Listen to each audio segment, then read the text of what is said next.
সালাম, আমরা এখন অন রেকর্ড আছি। ইন্ডাকটিভ রিজনিং নিয়ে আমাদের গত মঙ্গলবার আলোচনা হচ্ছিল। আজকে আমরা ইন্ডাকটিভ রিজনিং এর আরেকটা প্র্যাকটিস করব। গত মঙ্গলবারে আমরা একটা কমপ্লিট জিনিস মোটামুটি ভাবে প্র্যাকটিস করেছিলাম, সেটা হচ্ছে মুহাম্মদ সাল্লাল্লাহু আলাইহি ওয়াসাল্লামের নবুয়ত এর সত্যতা। এই বিষয়ে বিভিন্ন প্রাপ্ত তথ্য উপাত্তের ভিত্তিতে একজন মানুষের মস্তিষ্কে এইটার সত্যতার ব্যাপারে আহ, সত্যটা মানে প্রবাবিলিটি যেটা, এটার পার্সেন্টেজ বাড়ে কমে কিভাবে সেটা আমরা দেখিয়েছিলাম। যেমন কেউ কেউ এসে বলল যে মানুষ তো অনেক সময় আহ, একটা বয়সে আহ, শারীরিক যৌবন এগুলোর চাহিদা মানুষের বেশি থাকে, একটা বয়সে এসে যশ খ্যাতি টাকা পয়সার চাহিদা মানুষের বাড়ে। তো এই বয়স এখন 40 হয়ে গেছে মানুষটার, এই সময় তো একটু যশ খ্যাতি এগুলোর দিকে মানুষের ঝোঁক হয়, হতেই পারে মানুষ হিসেবে, হয়তো সেই জন্যই সে নিজেকে নবী দাবি করেছে। এরকম এক একটা এই যে এই সমস্ত প্রাপ্ত তথ্য উপাত্ত, মানুষের যে জ্ঞান এবং এগুলো এগুলো থেকে একটা মানুষের তখন এই যে না, সে সত্য কথা বলছে এটার চান্স কম কারো মনে হতে পারে। তখন আবার আরো কেউ এসে আরো বেশি তথ্য উপাত্ত যোগ করতে পারে এই টেবিলে, যে কি কি তথ্য উপাত্ত, কিন্তু সে তো সবসময় সত্যবাদী ছিল, কিন্তু সে তো সবার আমানত রক্ষা করেছে এবং এখন পর্যন্ত করে, কখনো কারো ক্ষতি করেনি, এগুলো এগুলো। তাহলে কি এমন কারণ থাকতে পারে হঠাৎ করে সে লোভী হয়ে যাবে, হঠাৎ করে যশ খ্যাতি এরকম হবে? তাহলে মনে হয় না যে সে আসলে বানায় বলতেছে, এটা চান্স খুবই কম, সত্য হওয়ার চান্সটা বেশি। তখন আবার কারো কাছে এটা 30, 40, 50, 60, 70, 80, 90% চান্স আছে, এরকম বাড়তে থাকে। এইভাবে প্রাপ্ত তথ্য উপাত্তের ভিত্তিতে এবং আমরা যা কিছু চিন্তা করি কোন একটা বিষয় লাইকলিহুড, আমরা যেটার মাধ্যমে যে সমস্ত জিনিস দিয়ে মাপি, ঘটার চান্স কতখানি এগুলো মাপি, সেগুলোর মাধ্যমে দেখা যায় যে একটা বিষয়ের ডিসিশনের পারদ উঠানামা করে, লেভেল উঠানামা করে, প্রবাবিলিটির লেভেল উঠানামা করে। এইটা হচ্ছে ইন্ডাকটিভ রিজনিং। তাহলে ইন্ডাকটিভ রিজনিং কিন্তু সার্টেনটির জিনিস না, ইন্ডাকটিভ রিজনিং হচ্ছে সার্টেনটির কাছাকাছি যায়, কিন্তু কোনো একটা জিনিস 100% সার্টেনটি দিবে আপনাকে আপনাকে অবশ্যই ডিডাকটিভ রিজনিং। তখন আমরা আরেকটা জিনিস নিয়ে বলেছিলাম লাস্টের দিকে এসে, যে তাহলে জান্নাতবাসী হওয়া কারোটা, যেহেতু জান্নাতবাসী হওয়া সেটা হচ্ছে ফয়সালার ব্যাপার, আল্লাহ তাআলা বিচার করবেন তারপর রায় দিবেন তারপর। অতএব যেহেতু জান্নাতের জিনিসটা আল্লাহর এখতিয়ারে এবং সেটা বিচারের পরে আসার কথা, তাহলে হয় বিচার হয়ে যেতে হবে অলরেডি, তারপর আমরা বলতে পারবো অমুক জান্নাতবাসী, অথবা বিচার কার্যে বসার আগে আল্লাহ তাআলা যদি বলে দেন যে বিচার কার্যে বসবো, বিচার করব, কিন্তু অমুককে বেহেশত দেব বলে দিলাম ক্লিয়ার কাট, এইরকম স্পষ্ট ভাষায়, তখন আমরা বলে দিতে পারি এটা নিশ্চিত, সার্টেন, যে অমুক জান্নাতে যাবে। কিন্তু যদি কোনো ব্যক্তির ব্যাপারে এভাবে স্পষ্ট করে জান্নাত দেওয়ার যে অথরিটি খোদা তাআলা, তিনি যদি এভাবে স্পষ্ট করে সরাসরি না বলেন, তখন এটা ওইভাবে এটা নিশ্চিত না, ওইভাবে স্রষ্টার পক্ষ থেকে এই ভাষায় এইভাবে নিশ্চিত না। কিন্তু তারপরও নবী রাসূল এবং আরো অনেক পুত পবিত্র ব্যক্তিগণ তাদের জান্নাতবাসী হওয়ার ব্যাপারে আমাদের সার্টেনটিটা, আমাদের আমরা যে সার্টেনটি ফিল করি, সেটা আসলে ইন্ডাকটিভ রিজনিং এ লাইক 99% আমরা বলতে পারি। কারণ 100% বললে তো আবার সার্টেনটি চলে আসবে, আর সার্টেনটিটা হচ্ছে গডের কাছ থেকে ডাইরেক্টলি স্পষ্ট ডিক্লারেশন বাই নেম আসতে হবে। আর বাই নেম না আসলে ডিরাইভ যদি হয়, তখন সেটাও ডিডাকটিভ প্রুভড হইতে হবে। তারপরে এই যে এই ডিসকাশনটা যেটা আমাদের জন্য আসলে অ্যাকসেপ্ট করা বেশ ডিফিকাল্ট, তো সেটাও আমরা ওই দিন একটু প্র্যাকটিস করেছিলাম। আজকে আমরা যেটা দেখবো সেটা হচ্ছে সূরা বাকারার 187 নম্বর আয়াত। আহ, এইটা সরি, আমি আসলে মাঝখানে মেসেঞ্জার চেক করলাম, এখানে অনেক উল্টাপাল্টা ফানি কথাবার্তা হচ্ছে। তো সূরা বাকারার 187 আয়াত, তো যেটা আমরা আমরা গত সেশনে আমরা আরেকটা জিনিস আলোচনা করেছি, সেটা হচ্ছে যে ধর্ম যেহেতু মানুষকে ন্যাচারালি সার্টেনটি দেয়, সেখানে ইন্ডাকটিভ রিজনিং জিনিসটাই হচ্ছে সার্টেনটি নিয়ে কাজ করে না। ইন্ডাকটিভ রিজনিং জিনিসটা প্রবাবিলিটি নিয়ে কাজ করে এবং একটা টপিকে হাইয়েস্ট প্রবাবিলিটিতে রিচ করার চেষ্টা করে, বা কোনো একটা বিষয়ের সত্য হওয়ার বা ঘটার বা এক্সপ্লেনেশনটা ট্রু হওয়ার প্রবাবিলিটি কতখানি এইটা বের করার চেষ্টা করে। যেহেতু ধর্মকে মানুষ তার ব্যক্তিগত দুর্বলতার কারণে এর সমস্ত দিককেই কঠোর দৃঢ় শক্ত এরকম একটা জিনিস হিসেবে দেখতে চায়। সেই কারণে ধর্মের যে বিভিন্ন বিষয় ইন্ডাকটিভ হতে পারে, ইন্ডাকটিভ রিজনিং এর মাধ্যমে ওটাকে ওভাবেই রেখে দিতে হবে যে হ্যাঁ এটা 90% চান্স সঠিক হওয়ার, এই ব্যাখ্যাটা সত্য হওয়ার চান্স 70%। এই ব্যাপারটাকে যে এভাবেই রেখে দিতে হবে, এটাতে যে সেই লেভেলের দৃঢ়তা কঠোরতা দেখানো যাবে না যেটা ডিডাকটিভ রিজনিং এ হয়, যেটার মাধ্যমে আমরা স্রষ্টা অস্তিত্ব প্রমাণ করতে পারি, কোরআনের ঐশিতা প্রমাণ করতে পারি, বা অথবা নবুয়ত, রাসূল সাল্লাল্লাহু আলাইহি ওয়াসাল্লামের নবুয়ত প্রমাণ করতে পারি। এইগুলো সেই লেভেলের দৃঢ়তা নিশ্চয়তা অন্যান্য টপিকে দেখানো যায় না, এই জিনিসটা মানুষ সাধারণত নিতে পারে না। এই জন্য আমাদের বারবার খেয়াল করতে হবে কোনগুলো ডিডাকটিভ রিজনিং এর ক্ষেত্র এবং কোনগুলো ইন্ডাকটিভ রিজনিং এর ক্ষেত্র ইসলাম ধর্মের ভিতরের জগতে। সূরা বাকারা 187 নম্বর আয়াতে কি বলা হয়েছে? এটা একটা বড় আয়াত।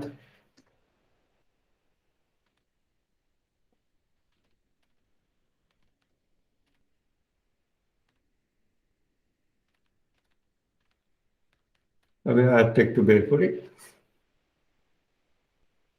ওই যে রোজার হ্যাঁ, তো রোজার রাতে একত্রে হুম, থাকার। তাহলে এখানে যে তোমাদেরকে অনুমতি দেওয়া হয়েছে তোমাদের স্ত্রীদের সাথে আহ, ঘনিষ্ঠ হবার, আমি বাংলা অনুবাদ ডাইরেক্টলি বের করি আমার জন্য সহজ হবে। তাহলে একটু সময় দেন। উম,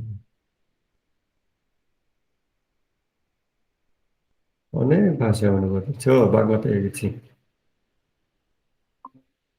এখানে বলা হচ্ছে যে রমজানের রাতে নিজেদের স্ত্রীদের সাথে মেলামেশা করা তোমাদের জন্য বৈধ করা হয়েছে। তারা তোমাদের জন্য এবং তোমরা তাদের জন্য আবরণ। তোমরা যে নিজেদের ক্ষতি করছিলে আল্লাহ তা জ্ঞাত আছেন, এবং এজন্য তিনি তোমাদের প্রতি প্রত্যাবৃত হলেন এবং তোমাদের ভার লাঘব করে দিলেন। অতএব এক্ষণে তোমরা রমজানের রাতেও তাদের সাথে মিলিত হও এবং আল্লাহ তোমাদের জন্য যা লিপিবদ্ধ করেছেন তা অনুসন্ধান করো, এবং প্রত্যুষে কালো সুতা হতে সাদা সুতা প্রকাশিত না হওয়া পর্যন্ত তোমরা আহার ও পান করো। অতঃপর রাত সমাগম পর্যন্ত তোমরা সিয়াম পূর্ণ করো। তোমরা মসজিদে ইতিকাফ করার সময় তোমাদের স্ত্রীদের সাথে মিলিত হবে না, এটি আল্লাহর সীমা। অতএব তোমরা উহার নিকটেও যাবে না। এভাবে আল্লাহ মানব মণ্ডলীর জন্য তার নিদর্শন সমূহ বিবৃত করেন যেন তারা সংযত হয়। তো এই জিনিসটা আমি মনে হয় বাংলা যেটা পড়ছি যে অনুবাদটা, সেটা মনে হয় না সবার কাছে ক্লিয়ার হবে, কারণ অনুবাদটা যথেষ্ট ডিফিকাল্ট লাগলো আমার কাছে। আমাদের আলোচনার বিষয় হচ্ছে এইখানে একটা স্পেসিফিক পার্ট যেটা বলছে যে সিয়াম পূর্ণ করো, তামাম করো, কমপ্লিট করো, ইলাল লাইল, রাত পর্যন্ত। এটা হচ্ছে বলা হচ্ছে সুম্মা সুম্মা আতিমুস সিয়ামা ইলাল লাইল। এটা যে বলা হচ্ছে এইটার উপর আমরা ইন্ডাকটিভ অ্যাপ্রোচ। সো আমাদের কাজ হচ্ছে আজকের প্র্যাকটিসে আমরা একটা আলোচনা প্রত্যেকে প্রেজেন্ট করবো বা আপনারা করবেন, যুক্তি দেখাবেন, কিন্তু খেয়াল করবেন আপনার যুক্তিতে যেন এটাই সত্য, এটাই হবে, এটাই 100% কংক্রিট সত্য এই সেন্স না আসে আপনার রিজনিং এ, যে এটা হওয়ার চান্স বেশি অমুক অমুক কারণে, অমুক অমুক কারণে এরকমটা মেনে নেওয়াটাই সেফ সাইডে থাকা, এই ধরনের কথা আপনাদের বলতে হবে এই সুম্মা আতিমুস সিয়ামা ইলাল লাইল এই অংশ থেকে।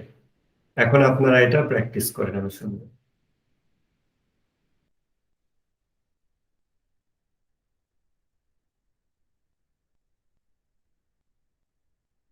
নাম ধরে কাউকে ডাকতে হবে, তা নাহলে বলবেন না বলে দেয়।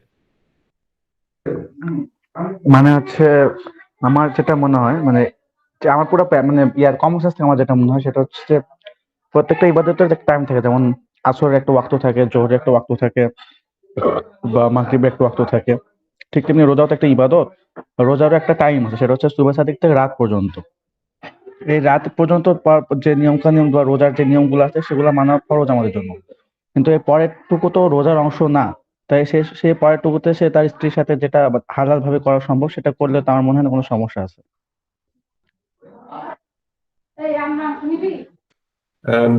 টু বি মোর স্পেসিফিক, আমাদের যে জিনিসটা সেটা হচ্ছে ইফতারের সময়টা কখন, সূর্যাস্তের সাথে সাথে নাকি অন্ধকার হলে, রাত হলে, যেই দুইটা মত আমরা দেখতে পাই, এই দুইটা মতের ভিতরে তুলনামূলক ডিসকাশন করে আপনি নিশ্চিতভাবে বলবেন না যে এটাই সঠিক।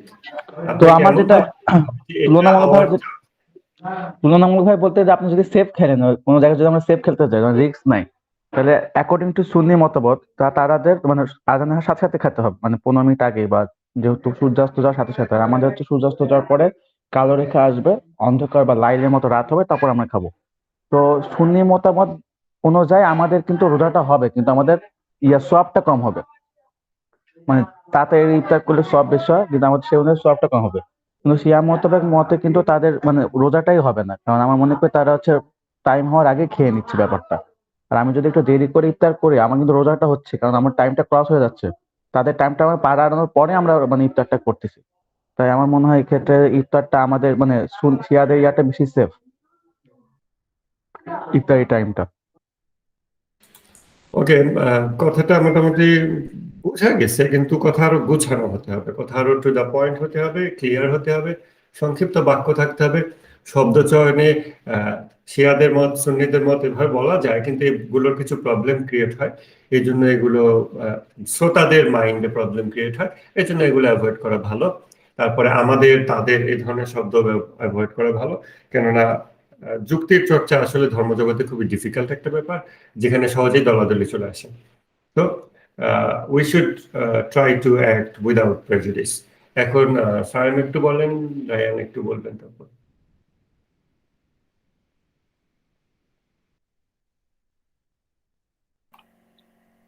আচ্ছা ভাই, এটা তো আমার কাছে ডিডাকটিভ হয়ে গেছে, আমার ব্রেন তো আর এটাকে ইন্ডাকটিভে নিতে পারতেছে না।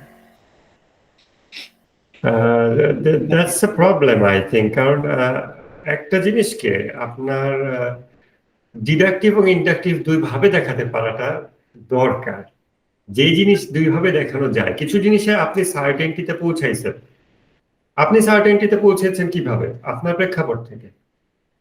আপনার যে গ্রাউন্ড, আপনার গ্রাউন্ড আপনাকে একটা বিষয়ে সার্টেনটি দিয়েছে। পৃথিবীর সকল মানুষ সেম গ্রাউন্ডে নাই।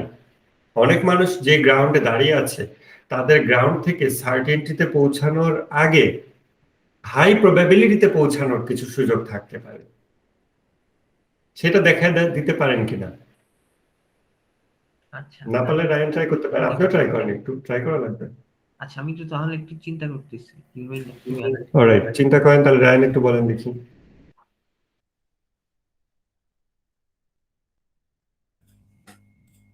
আচ্ছা, একটু দেখি।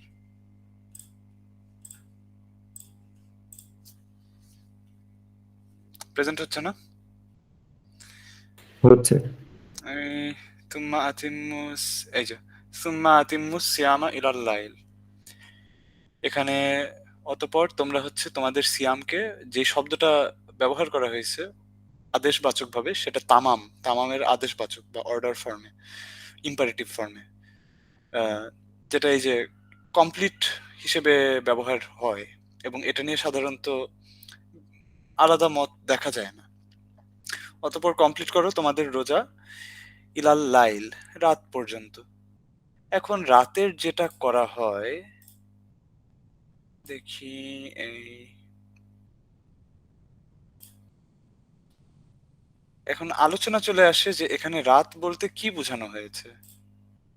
যেমন আমরা যখন রাত বলি,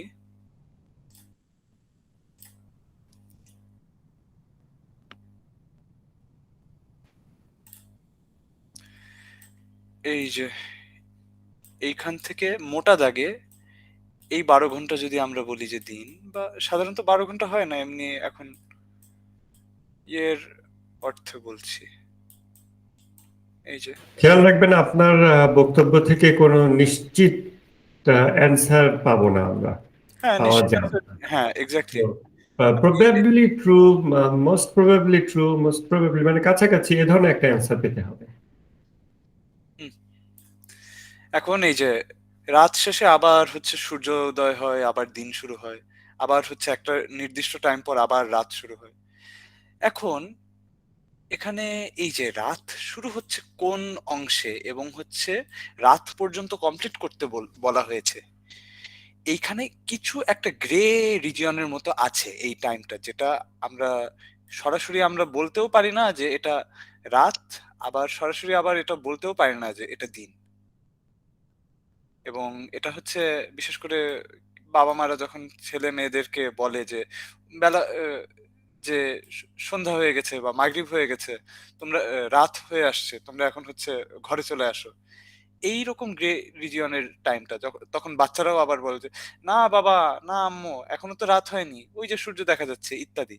এরকম একটা গ্রে রিজিয়ন আছে এখানে। হচ্ছে অনেক অনেক ক্ষেত্রে এরকম কথা আসে যে এইখানে যেই এই আয়াতে যে বলা হয়েছে আতিম্মুস সিয়ামা ইলাল লাইল, সেক্ষেত্রে এই লাইল বলতে এখানে রাতের একেবারে এই যে ডাউটের এই শুরুর অংশ, বেনিফিট অফ দি ডাউট যেখানে দেওয়া হচ্ছে, এই পয়েন্টকে বোঝানো হয়েছে। যে সময় সাধারণত ওই যে সূর্যাস্তের লালিমাও দেখা যায়, বা সূর্য সূর্যাস্ত আছে, মানে সূর্যাস্ত হচ্ছে, সূর্যও মাঝে মধ্যে খুবই অস্পষ্ট হলেও দেখা যায়। এটাকে কি বলে জানি, বয়সন্ধিকাল। ওই তো বয়সন্ধিকাল মানে সন্ধ্যা সন্ধ্যা সন্ধ্যা। হ্যাঁ, সন্ধ্যার আগে, ওই যে সন্ধ্যার কিছুটা আগে যে, শাফাক, গোধূলি, এগুলা হ্যাঁ গোধূলি, গোধূলি, হ্যাঁ গোধূলি শব্দটা খুঁজতে টয়লাইট। চাচ্ছি। এই তো। তারপর আর হচ্ছে এরকম আরেকটা মত পাওয়া যায় যে যেহেতু এখানে গ্রে রিজিয়ন, আমরা কেন হচ্ছে এই গ্রে রিজিয়নটা শেষ হওয়ার পর এই রিজিয়নটা যেটা হচ্ছে এইখান থেকে আমরা নিশ্চিতভাবে বলতে পারছি যে এখন হচ্ছে গিয়ে এটা এটা আর দিন আর রাতের মাঝামাঝি কোনো জায়গা না। এখানে এই টাইমটায় ওই বাচ্চাদেরকে যদি বলাও হয় যে তোমরা হচ্ছে ঘরে ফেরত ফেরত আসো, এখন রাত হয়ে গেছে, তারা হচ্ছে এরকম কোনো কথা বলার সুযোগ পাবে না যে এখনো হচ্ছে গিয়ে, এখনো তো সন্ধ্যা হয়নি, এখনো তো রাত হয়নি, এখনো তো সূর্য দেখা যাচ্ছে। এইটা হচ্ছে গিয়ে আরেকটা মত পাওয়া যায় যে যখন হচ্ছে গিয়ে অন্ধকারটা শুরু হয় সেই সময় থেকে, বা এই আয়াতের একটু আগের অংশেই, ওই যে তোমরা এই যে ওয়াকুলু ওয়াশরাবু হাত্তা ইয়াতাবাইয়ানা লাকুম, খাও এবং হচ্ছে পান করো যতক্ষণ না পর্যন্ত তোমাদের জন্য স্পষ্ট হয়ে যায়, ইয়াতাবাইয়ানা লাকুম বিকামস ডিস্টিংক্ট ফর ইউ, আল খাইতুল আবিয়াদ মিনাল খাইতুল আসওয়াদ, খাইতুল আসওয়াদ, এই যে সাদা রেখাটা কালো রেখা থেকে আলাদা হয়ে যায়। যেখানে হচ্ছে সাদা রেখা আর কালো রেখাটা হচ্ছে গিয়ে তখন হচ্ছে গিয়ে এই যে এই শেষ রাতের দিকে, ওই যে সুবহে সাদিকের সময়টা দিকে ইঙ্গিত হয়ে থাকে। তো এখন সেই রকম এটার উপর ভিত্তি করে বলা হয় যে এর আগেও যেহেতু এরকম ক্লিয়ার একটা ডিস্টিংশনের কথা আছে, এখানেও আমাদের বেটার হয় যে রাতের এই যে গ্রে রিজিয়নের শুরুর দিকে না নিয়ে বরং হচ্ছে যেখান থেকে ক্লিয়ার একটা ডিস্টিংশন আসছে সেখান পর্যন্ত আতিম্য করলে বা রোজাকে টেনে পরিপূর্ণ করলে বেশি ভালো হয়। যদিও এটা ইন্ডাকটিভ এবং হচ্ছে এই আয়াতের ভিতর এমন হচ্ছে সরাসরি এরকম নেই যে লাইল বলতেই হচ্ছে এটার মতো যে ডিস্টিংক্ট করে হতে হবে। কারণ এই ক্ষেত্রেও এটা কেউ ক্লেম করলেও সেটার এগেনস্টে এই আর্গুমেন্টটা সেট করা যায় যে এখানে যেরকম ডিস্টিংক্ট করে একেবারে স্পেসিফিক ভাবে ধরা হলো, এখানে কেন হচ্ছে গিয়ে এই স্পেসিফিক ভাবে ক্ল্যারিফাই করে দেওয়া হলো না। এই আই রেস্ট মাই আর্গুমেন্ট।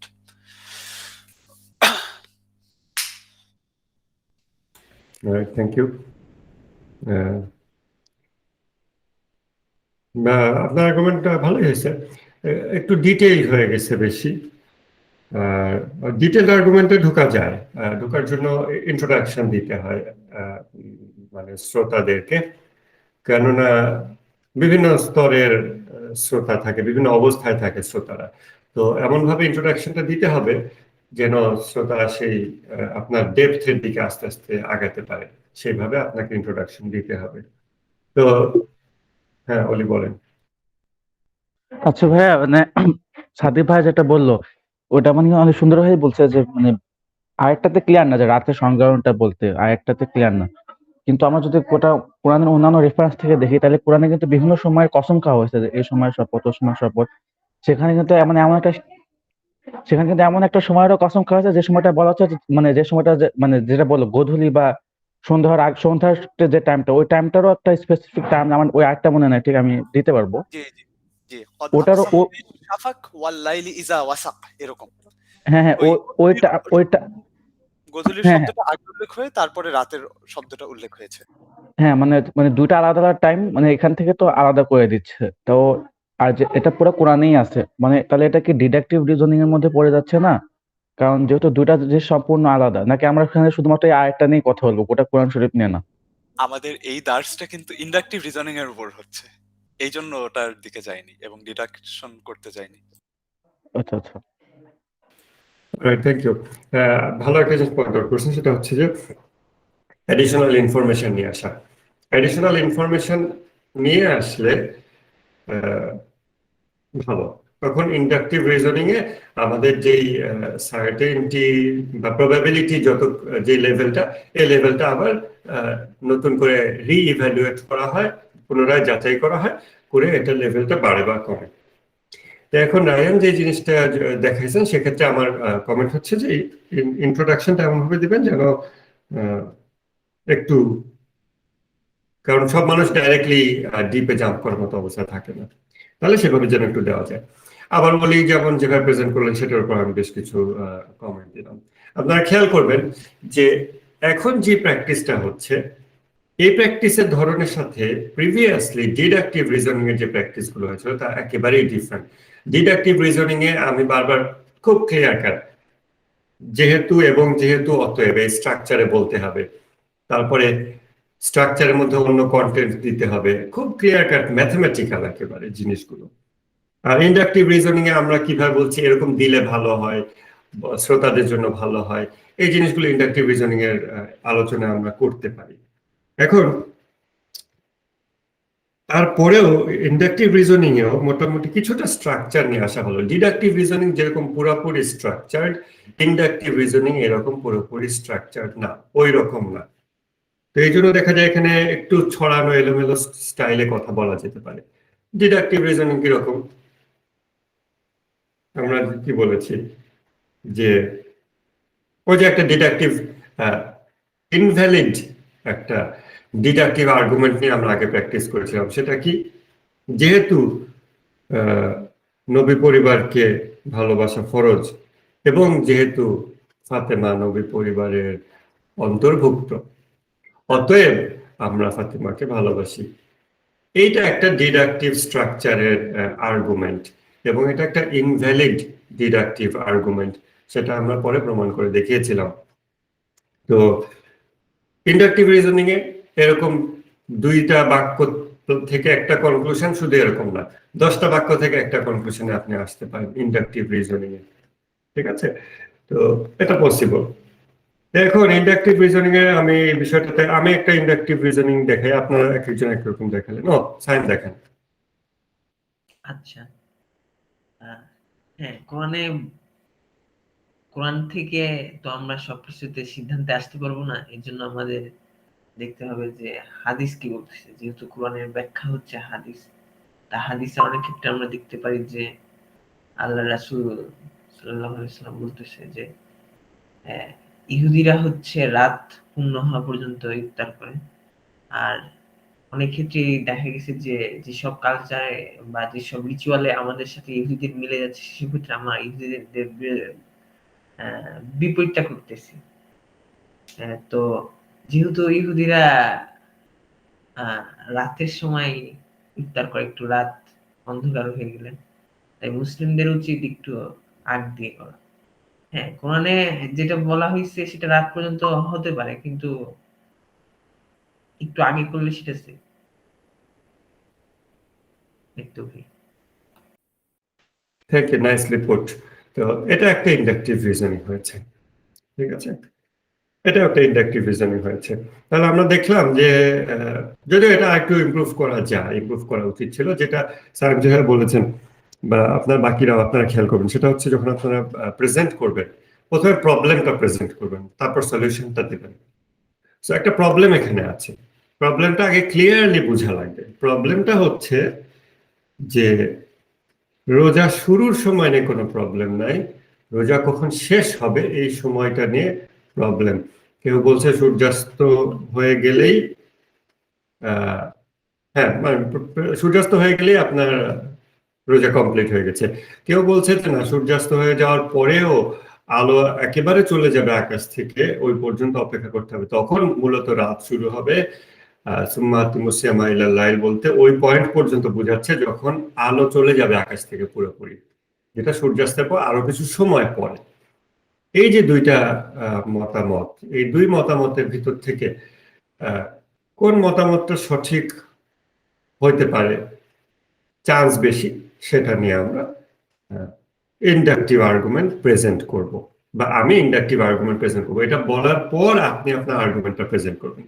তখন সায়েম বলতে পারেন যে হ্যাঁ, এইটা হচ্ছে দুইটা মত পেয়েছি, একটা মত হচ্ছে সূর্যাস্তের সাথে সাথে, আর একটা হচ্ছে সূর্যাস্তের আরো পরে। যেহেতু আমরা হাদিসে পাই যে রাসূল সাল্লাল্লাহু আলাইহি ওয়াসাল্লাম, এরকম একটা হাদিস যেহেতু আমরা পেয়েছি যে রাসূল সাল্লাল্লাহু আলাইহি ওয়াসাল্লাম বলেছেন যে ইহুদিরা যা করে তোমরা তাদের সাথে সামঞ্জস্য রেখে করো না, তারা দেরি করে ইফতার করে, অতএব তোমরা তাড়াতাড়ি ইফতার করো। সেহেতু আমার মনে হয় যে সূর্যাস্তের সাথে সাথে ইফতার করলে এটা সঠিক হওয়ার চান্স বেশি, এটাই সঠিক ইন্টারপ্রিটেশন হওয়ার চান্স বেশি। যদিও আমি 100% নিশ্চিত ভাবে বলতে পারছি না, কারণ ওই হাদিসটা যাচাইয়েরও ব্যাপার আছে, ওইটারও ইন্টারপ্রিটেশনের ব্যাপার আছে, আবার কোরআনের হাতে ইন্টারপ্রিটেশনে আরো অনেক ব্যাপার আছে। কিন্তু আমার মনে হচ্ছে এইটুকু হাদিস যেহেতু আমি পেয়েছি, এই প্রাপ্ত তথ্য উপাত্তের ভিত্তিতে আমার মনে হয় যে সন্ধ্যায় সূর্যাস্ত হওয়ার সাথে সাথে ইফতার করাটাই সঠিক হওয়ার চান্স বেশি। এইভাবে ক্লিয়ারলি আপনাদেরকে প্রেজেন্ট করতে হবে। ঠিক আছে, বোঝা গেল তো মোটামুটি নাকি?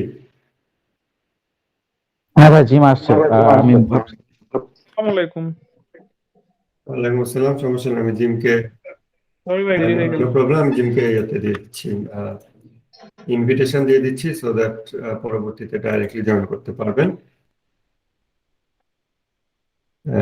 তাহলে আপনারা মোটামুটি যে আপনারা আর্গুমেন্ট গুলো প্রেজেন্ট করলেন, এটা থেকে আপনাদের কিছুটা শেখার কথা যে কি কি বিষয় ইমপ্রুভ করতে হবে। এখানে ডাইরেক্টলি সঠিক ভুল এগুলো আমরা বলছি না, ইমপ্রুভমেন্টের জায়গা দেখাচ্ছি। ঠিক আছে, আচ্ছা, তাহলে জিম আপনাকে ইনভাইট করে দিয়েছি, আপনি ইনভিটেশন ইমেল অ্যাকসেপ্ট করে নিন। হ্যাঁ, তো মরিয়াটি এসেছে আমাদের মাঝখানে, কিন্তু আমরা এখনো হোমসকে পাচ্ছি না। আচ্ছা, তাহলে কি আসলে কি এমনি সার্কাস? না, ফেসবুক ওই যে ফেসবুকে একদিনের জন্য নাম দেখলাম, আমি স্বাধীন হয়েও পরাধীন, ওরকম একটা নাম। যে মিউট কর আসতে কথা বলতে, আনমিউট কর। আমি ভাবছি কি টাকি কেন না। Pleasure to meet you bro. আচ্ছা, থ্যাংক ইউ। তাহলে এখন আমি এখন ইন্ডাকটিভ রিজনিং একটা প্রেজেন্ট করব। জিমকে একটু ট্রাই করবেন। ইন্ডাকটিভ রিজনিং এর প্রিভিয়াস লেকচার কি দেখেছেন? দেখার কথা না। না ভাইয়া, না, দেখেনি। ওকে, তাহলে সমস্যা নেই, প্রিভিয়াসটা দেখে নিন, মেবি ওলির সাথে শেয়ার করা আছে, অথবা আপনারা দেখে নিতে পারেন, অথবা আপনি ইমেল দিলে আমি আপনাকে শেয়ার। ভাই টপিক আমরা দিব আজকে। আচ্ছা, দিয়ে আমি এখানে এটার উপর আমি একটু ইন্ডাকটিভ রিজনিং একটা প্রেজেন্ট করার চেষ্টা করি, আপনারা একটু দেখেন এবং কিছুটা শেখার চেষ্টা করেন যে যে বিষয়ে আমি সার্টেনটি দিয়ে লজিক দিতে পারবো, সে বিষয়ে আমি আবার প্রবাবিলিটি দিয়ে লজিক দিতে পারবো।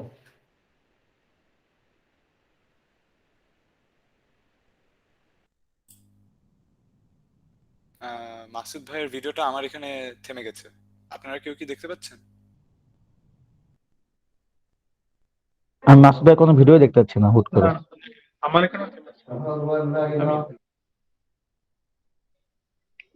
মাসুদ ভাইয়ের ভিডিওটা আটকে আছে আমার এখানে।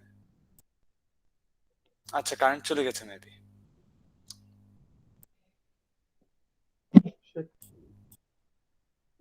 সমস্যা নাই, তিনি 5 মিনিটের মধ্যে ডেটা দিয়ে সাধারণত জয়েন করে।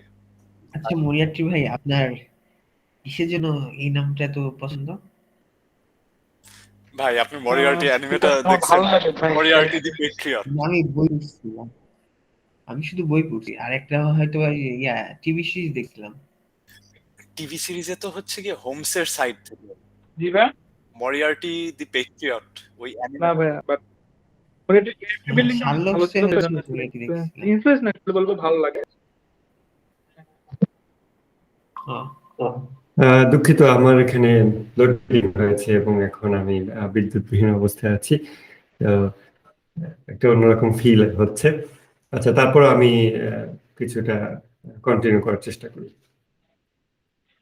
সেটা হলো যে সূরা বাকারা 187 নাম্বার। তাহলে প্রবলেমটা আমি আগে প্রেজেন্ট করি। প্রবলেমটা হচ্ছে যে সূরা বাকারা 187 নাম্বার আয়াতে ইফতার কখন করতে হবে, আমি ইফতার করতে হবে ঠিক তা না, রোজা কখন কমপ্লিট হবে এটা নিয়ে কথা বলা হচ্ছে। তো এটার দুইটা মত পাওয়া যাচ্ছে, একটা হচ্ছে সূর্যাস্তের সাথে সাথে, আর একটা হচ্ছে অন্ধকার হবে তার পর, পুরোপুরি অন্ধকার হওয়া পর্যন্ত। এখন দুইটা মতের মধ্যে কোন মতটা সঠিক হওয়ার চান্স বেশি? এখন আমরা সবসময় জেনে এসেছি, শুনে এসেছি, দেখে এসেছি যে আহ, সূর্যাস্ত হলেই আমরা ইফতার করি এবং এটাই হচ্ছে রোজা কমপ্লিট হয়ে যায় তখন। এখন অল্প কিছু সংখ্যক মানুষ আমরা শুনতে পাচ্ছি, তারা দেখতে পাচ্ছি, তারা বলছে যে হয়ে গেলে তারপর। কিন্তু যুগ যুগ ধরে এত সংখ্যক মানুষ একটা জিনিস করে আসছে, দেখে আসছে, এত মানুষ, তার মধ্যে বোকা মানুষ আছে, বুদ্ধিমান মানুষ আছে, জ্ঞানী আছে, আলেম আছে, এবং অনেক যাচাই বাছাইয়ের সুযোগ এত শত শত বছরে হয়ে এসেছে, এবং তাদের কারো কাছে এটা যেহেতু আহ, ভুল হিসেবে ধরা পড়ে নাই, তাহলে চান্স আছে যে আমরা এত মেজরিটি পিপল এতদিন ধরে যেটা করে আসছি, এত হাজার হাজার আলেম ওলামা যেটাকে সঠিক বলে আসছেন, নিজেরা আমল করে আসছেন, চান্স আছে যে এটাই সঠিক মতামত। আর মাইনরিটি অল্প কিছু পিপল তারা হয়তো যেটা বলছে সেটা ভুল হওয়ার চান্সটা বেশি থাকবে, কেননা একটা বিষয়কে যখন বেশি সংখ্যক মানুষ যাচাই বাছাই করে তখন সেইখানে ভুল কমে যায়, আর সত্যটা বেশি উন্মোচিত হওয়ার সুযোগ থাকে। এই দৃষ্টিকোণ থেকে আমার মনে হয় যে সন্ধ্যা হলেই, সূর্যাস্ত হলেই যে ইফতার মানুষ করে এইটাই সঠিক হওয়ার চান্স বেশি। তাহলে এইটা একটা আর্গুমেন্ট হলো কিনা ইন্ডাকটিভ রিজনিং এই আয়াতের উপরে, বলেন। আর্গুমেন্টের কি আমরা ক্রিটিক্স করতে পারবো, ভুল ভ্রান্তি ধরতে পারবো, না শুধু বলবো যে হ্যাঁ তো ক্রিটিক অ্যাপ্রোচ থেকে করেন না, ইন্ডাকটিভ অ্যাপ্রোচ থেকে করতে হবে, এটা খেয়াল রাখেন।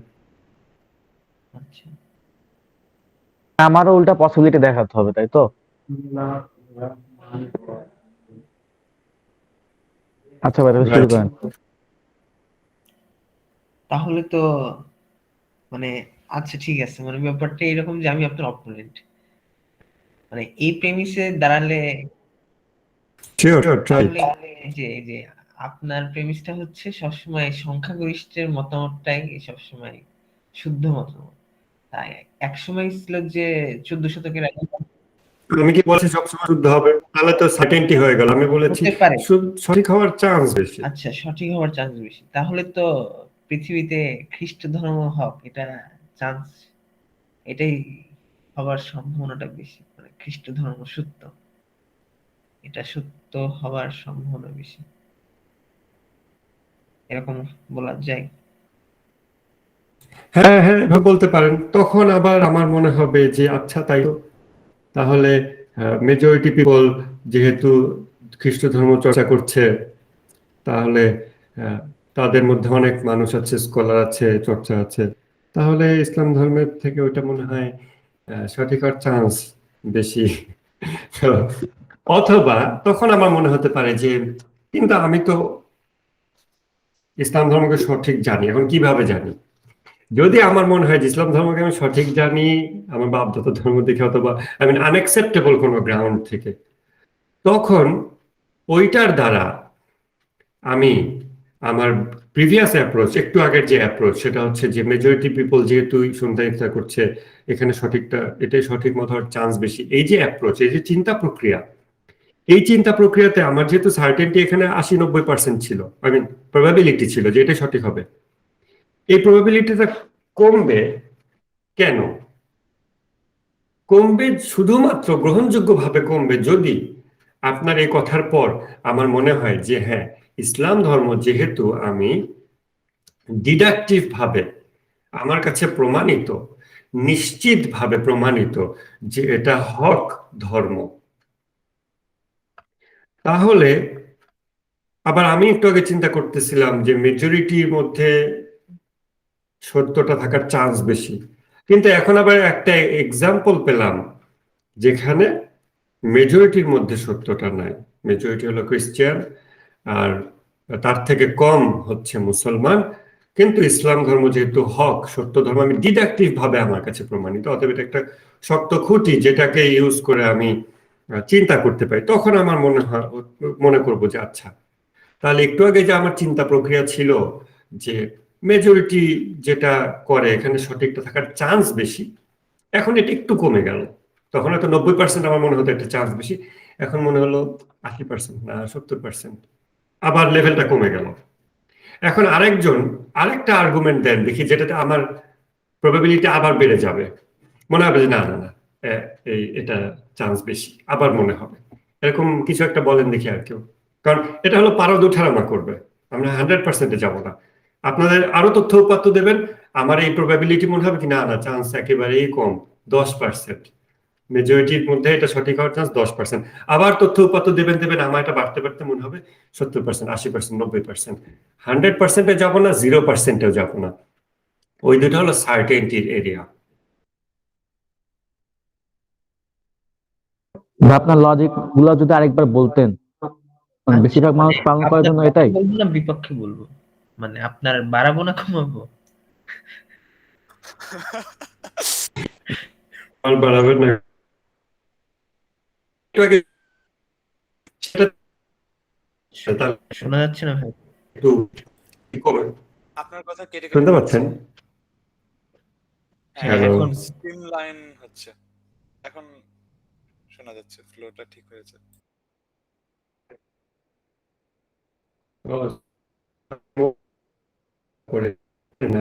তাহলে আমার মনে হয় যে আমার এটা 90% মনে হচ্ছিল যে চান্স আছে, 90% চান্স হলো এই সঠিক সন্ধ্যার সময়। Sorry, somebody is calling me, আমাকে একটু এটা ফিক্স করতে সময় দেন 1 মিনিট। আচ্ছা সাইম ভাই, ভাই কি একটা লজিকে দিছিল যে বেশিরভাগ মানুষ ফলো করে তাই আমি ফলো করব? হ্যাঁ, বলছিল যেহেতু দেখতেছি আশেপাশে সবাই এরকম করতেছে, তাই এরকমটাই করা উচিত। আচ্ছা ঠিক আছে।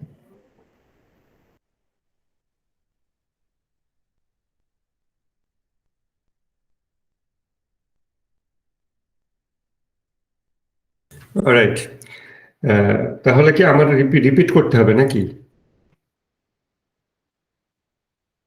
হ্যালো উম, হ্যালো, লাগবে না, লাগবে না। শুনতে পাচ্ছেন? আচ্ছা, হ্যাঁ, শোনা যাচ্ছে। রিপিট যদি করতে না হয় ঠিক আছে, তাহলে এখন আর কিছু কি আপনাদের ইমিডিয়েটলি মাথায় আসতেছে যেটা বললে আমার এই চিন্তাটা আবার বাড়বে? আরো কোনো এক্সাম্পল দেন যেখানে মেজরিটি সঠিক আচ্ছা, হওয়ার ফেলাসি কি করা যাবে? সঠিক হয়েছে। ফেলাসি করা যাবে এখানে? আচ্ছা ভাই, এখানে কি কোনো ফেলাসি আছে? ফেলাসি পরে করেন, ফেলাসি আপাতত অ্যাভয়েড করার চেষ্টা করেন, আমাদের সঠিক আর্গুমেন্ট গুলো আগে শেখা দরকার, পরে আমরা ফেলাসি প্র্যাকটিস করব। আচ্ছা ঠিক আছে। যদি এখানে ইমিডিয়েটলি তো কেউ এটাতে আর্গুমেন্টে যেই ভ্রান্ত লোকেরা আছে, বল। ঠিক আছে, তাহলে আমি বলি। এখানে আমরা দেখতেছি যে ভ্রান্ত যে কিছু যে সংখ্যা লঘু কিছু লোক আছে যারা এরকম পরে ইফতার করতেছে, এরা তো ভ্রান্ত।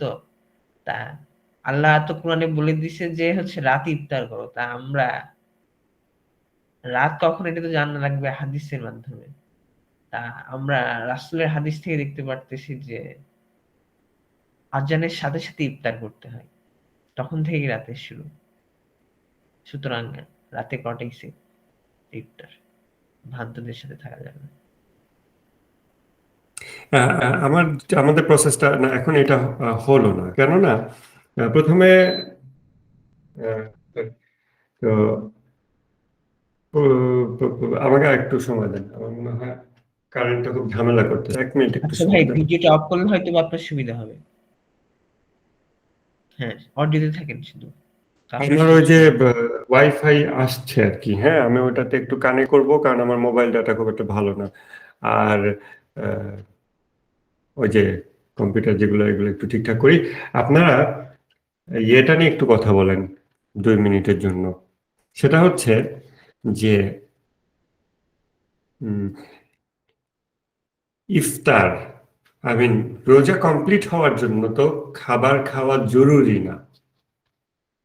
এটা তো একটা জিনিস মনে হয় সবাই মানে, যে খাবার খাওয়াটা রোজার সাথে ম্যান্ডেটরি পার্ট না। রোজা মূলত নির্দিষ্ট বিভিন্ন বিষয় থেকে বিরত থাকা, একটা নির্দিষ্ট ডিউরেশন। এই তথ্যটুকু আমি আপনাদের আলোচনায় যুক্ত করলাম। এবার এই তথ্যটুকু গ্রহণ করে আপনারা নতুন নতুন কিছু ইন্ডাকটিভ রিজনিং করেন দেখি, আমি শুনতেছি।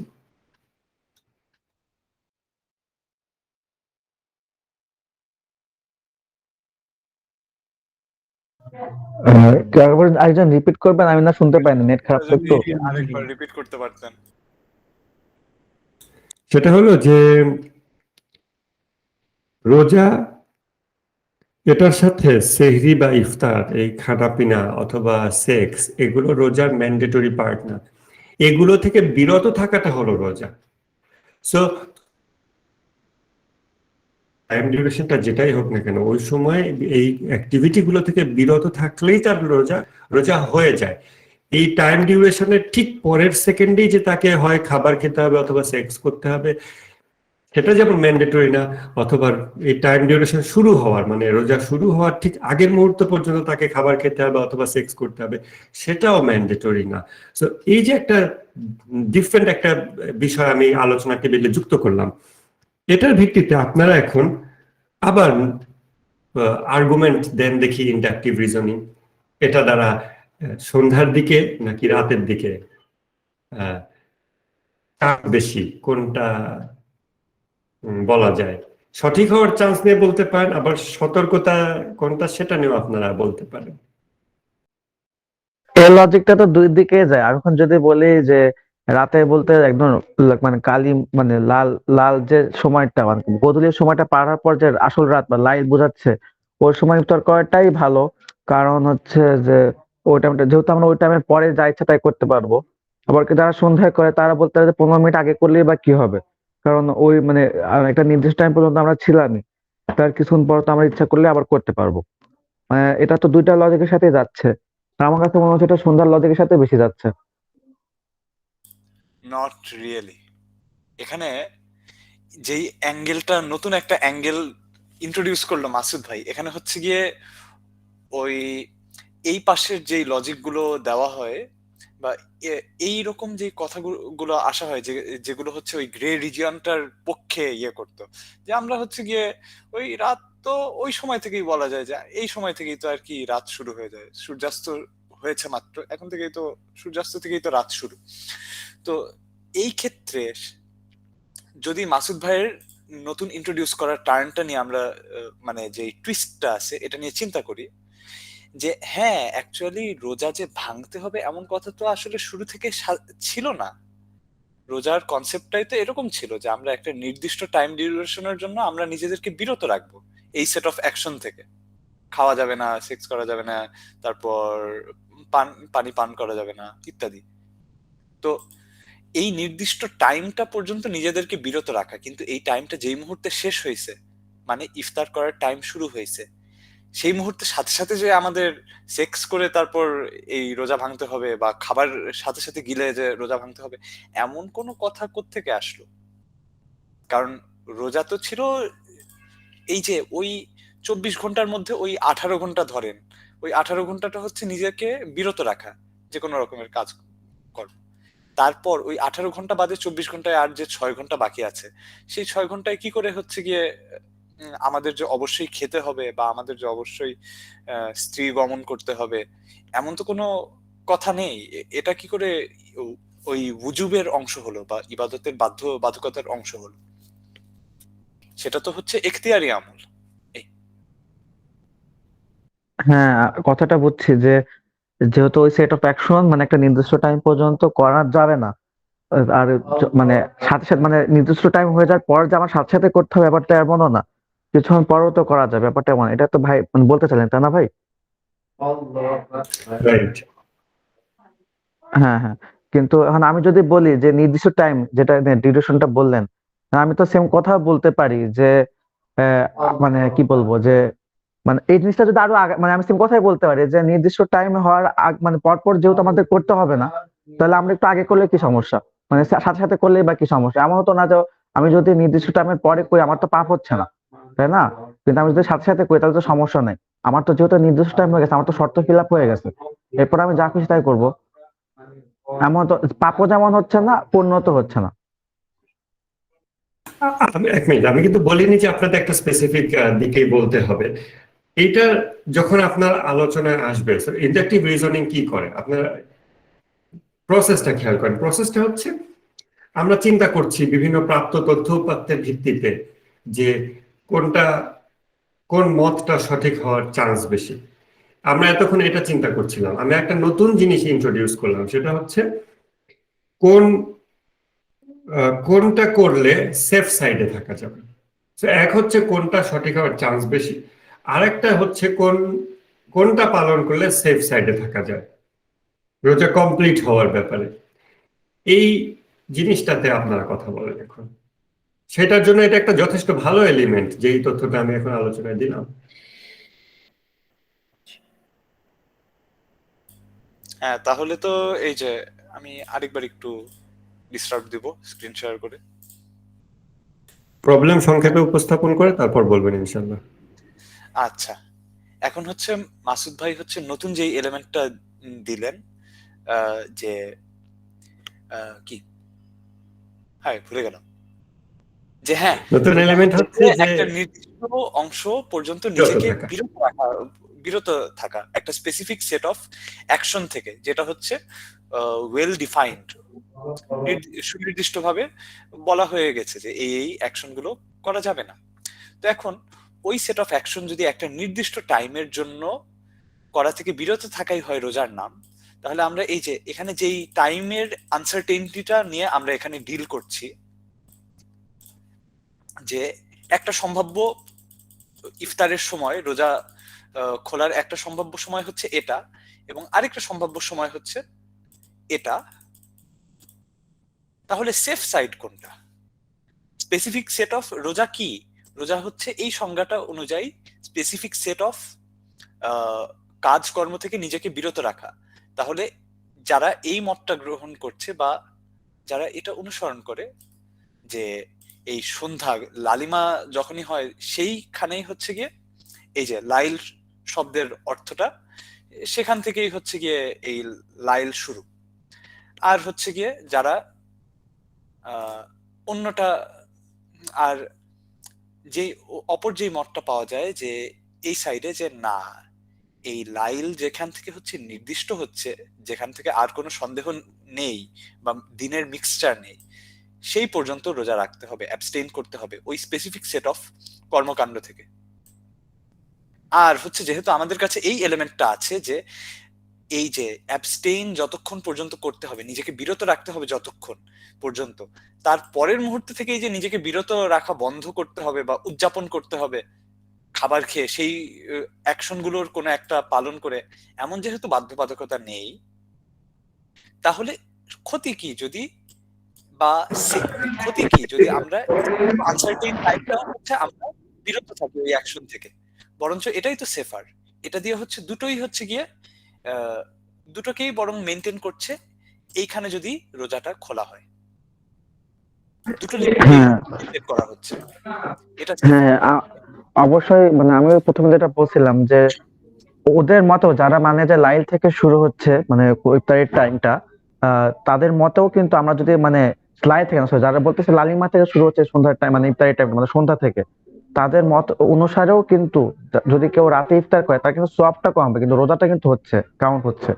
কিন্তু যারা মনে করে রাতে ইফতার, তাদের মতে কিন্তু সন্ধ্যায় রোজাটা কাউন্ট হচ্ছে না, মানে রিস্ক কিন্তু রাতেরটাতেই কম। কিন্তু এখানে একটা কথা আছে যেটা আমি অ্যাড করতে চাই, ভাইয়া যেটা বললো যে যে নির্দিষ্ট টাইম হওয়ার পর সাথে সাথে যে তোমার রোজাটা মানে খাওয়া দাওয়া বা কিছু একটা যে উদযাপন করতে হবে ব্যাপারটা গুরুত্বপূর্ণ না ওরকম। কিন্তু এখানে আমার একটা কথা হচ্ছে, সেটা হচ্ছে এরকম আহ যে দিনে সবসময় তো আর মহান আল্লাহ তাআলার কাছে দোয়া করা যায়, বা রোজার তো মানে রোজা 30টা দিনই তো ইম্পর্টেন্ট বা খুবই গুরুত্বপূর্ণ, বা মানে কি বলো মানে অনেক মানে ওই 30টা দিনে যে কোনো দিন রোজা করা মানে সে দোয়া করলে সেটা খুব মানে কি বলে কার্যকরী হয়। কিন্তু এরপরেও তো ইফতারের টাইম বা সেহরির টাইমটা কিন্তু নির্দিষ্ট করে বলা আছে যে এই টাইমটায় রোজা ভালো মানে দোয়াটা ভালো কবুল হয়, বা এটা একটা আলাদা তাৎপর্য আছে কিন্তু। তাই কেউ যদি মনে করে যে আমি মানে লাইভ মানে সন্ধ্যা টাইমটাই মানে স্পেসিফিক টাইমের শেষ অংশ, তাই আমি এই টাইমটা যাতে আমি তাড়াতাড়ি খেয়ে মানে ইফতারি করবো, যেহেতু ইফতারি করা কিন্তু অনেক তাগিদ আছে, ইফতারি নিজেকে করানোর তাগিদ আছে যেমন অন্যকে করানোরও তাগিদ আছে, যে আমি ইফতার করবো একজনকে করাবো। তো নির্দিষ্ট টাইমটার সাথে সাথে যদি সে এই জিনিসটা কাজগুলো করা শুরু করে, সে যদি মনে করে না আমার তাহলে সব বেশি হবে, বা এই টাইমটা যেহেতু একটা স্পেসিফিক গুরুত্ব আছে আমি দোয়া করব বা আমি আরেকজন খাওয়াবো, তাহলে ব্যাপারটা তো অন্যরকম। হ্যাঁ, 15 মিনিট পরেও সে খাওয়াতে পারবে, কিন্তু তার কাছে যেহেতু ওই স্পেসিফিক সেট অফ টাইমটা ওটুকুই, তাই তো সে সাথে সাথেই করতে পারে ব্যাপারটা। এখানে আমি রায়হান কিছু বলেন। জিনিস ক্ল্যারিফাই করে ফেলতে চাই।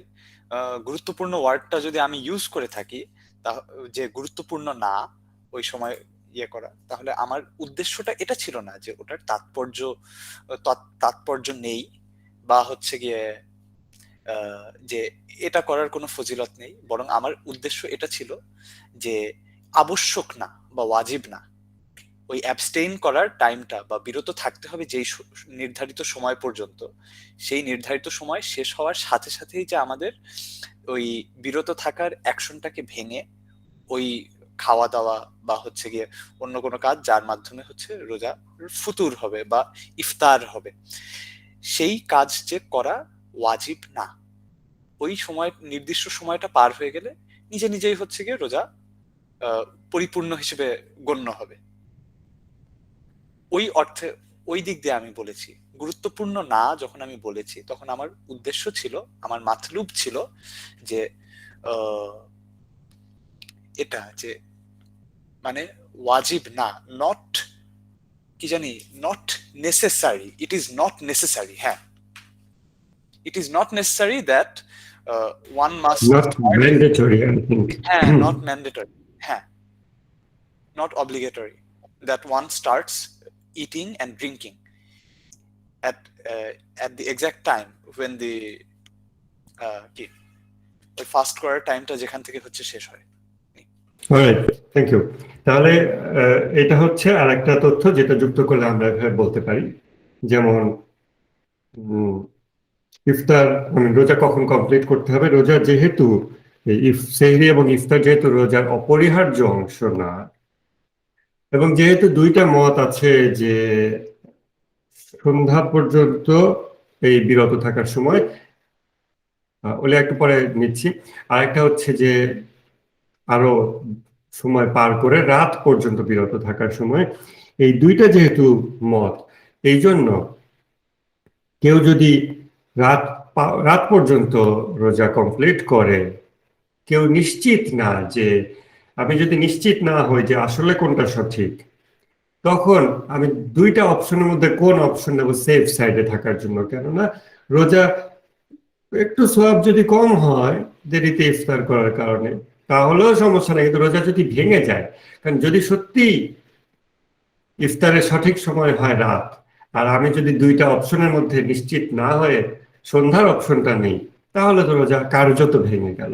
আর যদি সঠিক সময় হয় রাত, তাহলে আমি অনিশ্চিত অবস্থায় আমি রাত পর্যন্ত বিরত থাকলাম বিভিন্ন কিছু থেকে, তখন আমার রোজাটা কমপ্লিট হয়ে গেল, আমি শিওর থাকলাম।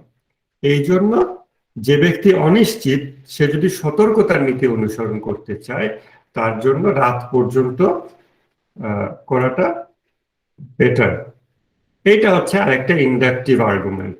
ঠিক আছে, হ্যাঁ, এখন ভাই, আরেক আমরা আমরা বলি মোটামুটি বলি। যারা কথা আমরা মোটামুটি যারা কথা বললাম সবাই রাতে ইফতার করি। তো আমাদের পেসপেক্টিভটা হতে পারে একটু ইনফ্লুয়েন্স বা এরকম।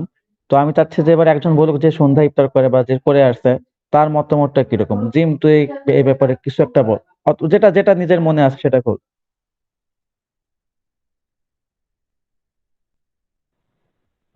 এটা নিয়ে তো দেখে আসছি এই অনুযায়ী করা আর কি, এটা নিয়ে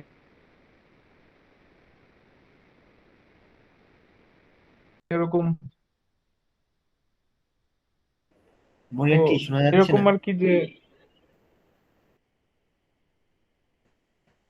শোনা যাচ্ছে, কিন্তু মাঝখানে মাঝখানে ভেঙে ভেঙে মানে ক্লিয়ারলি ও শোনা হ্যাঁ, বলতে জিম চাচ্ছে আবার যে বলেন। ট্রেডিশনালি করে আসছে কিন্তু এটা নিয়ে ঘাটা হয় নাই।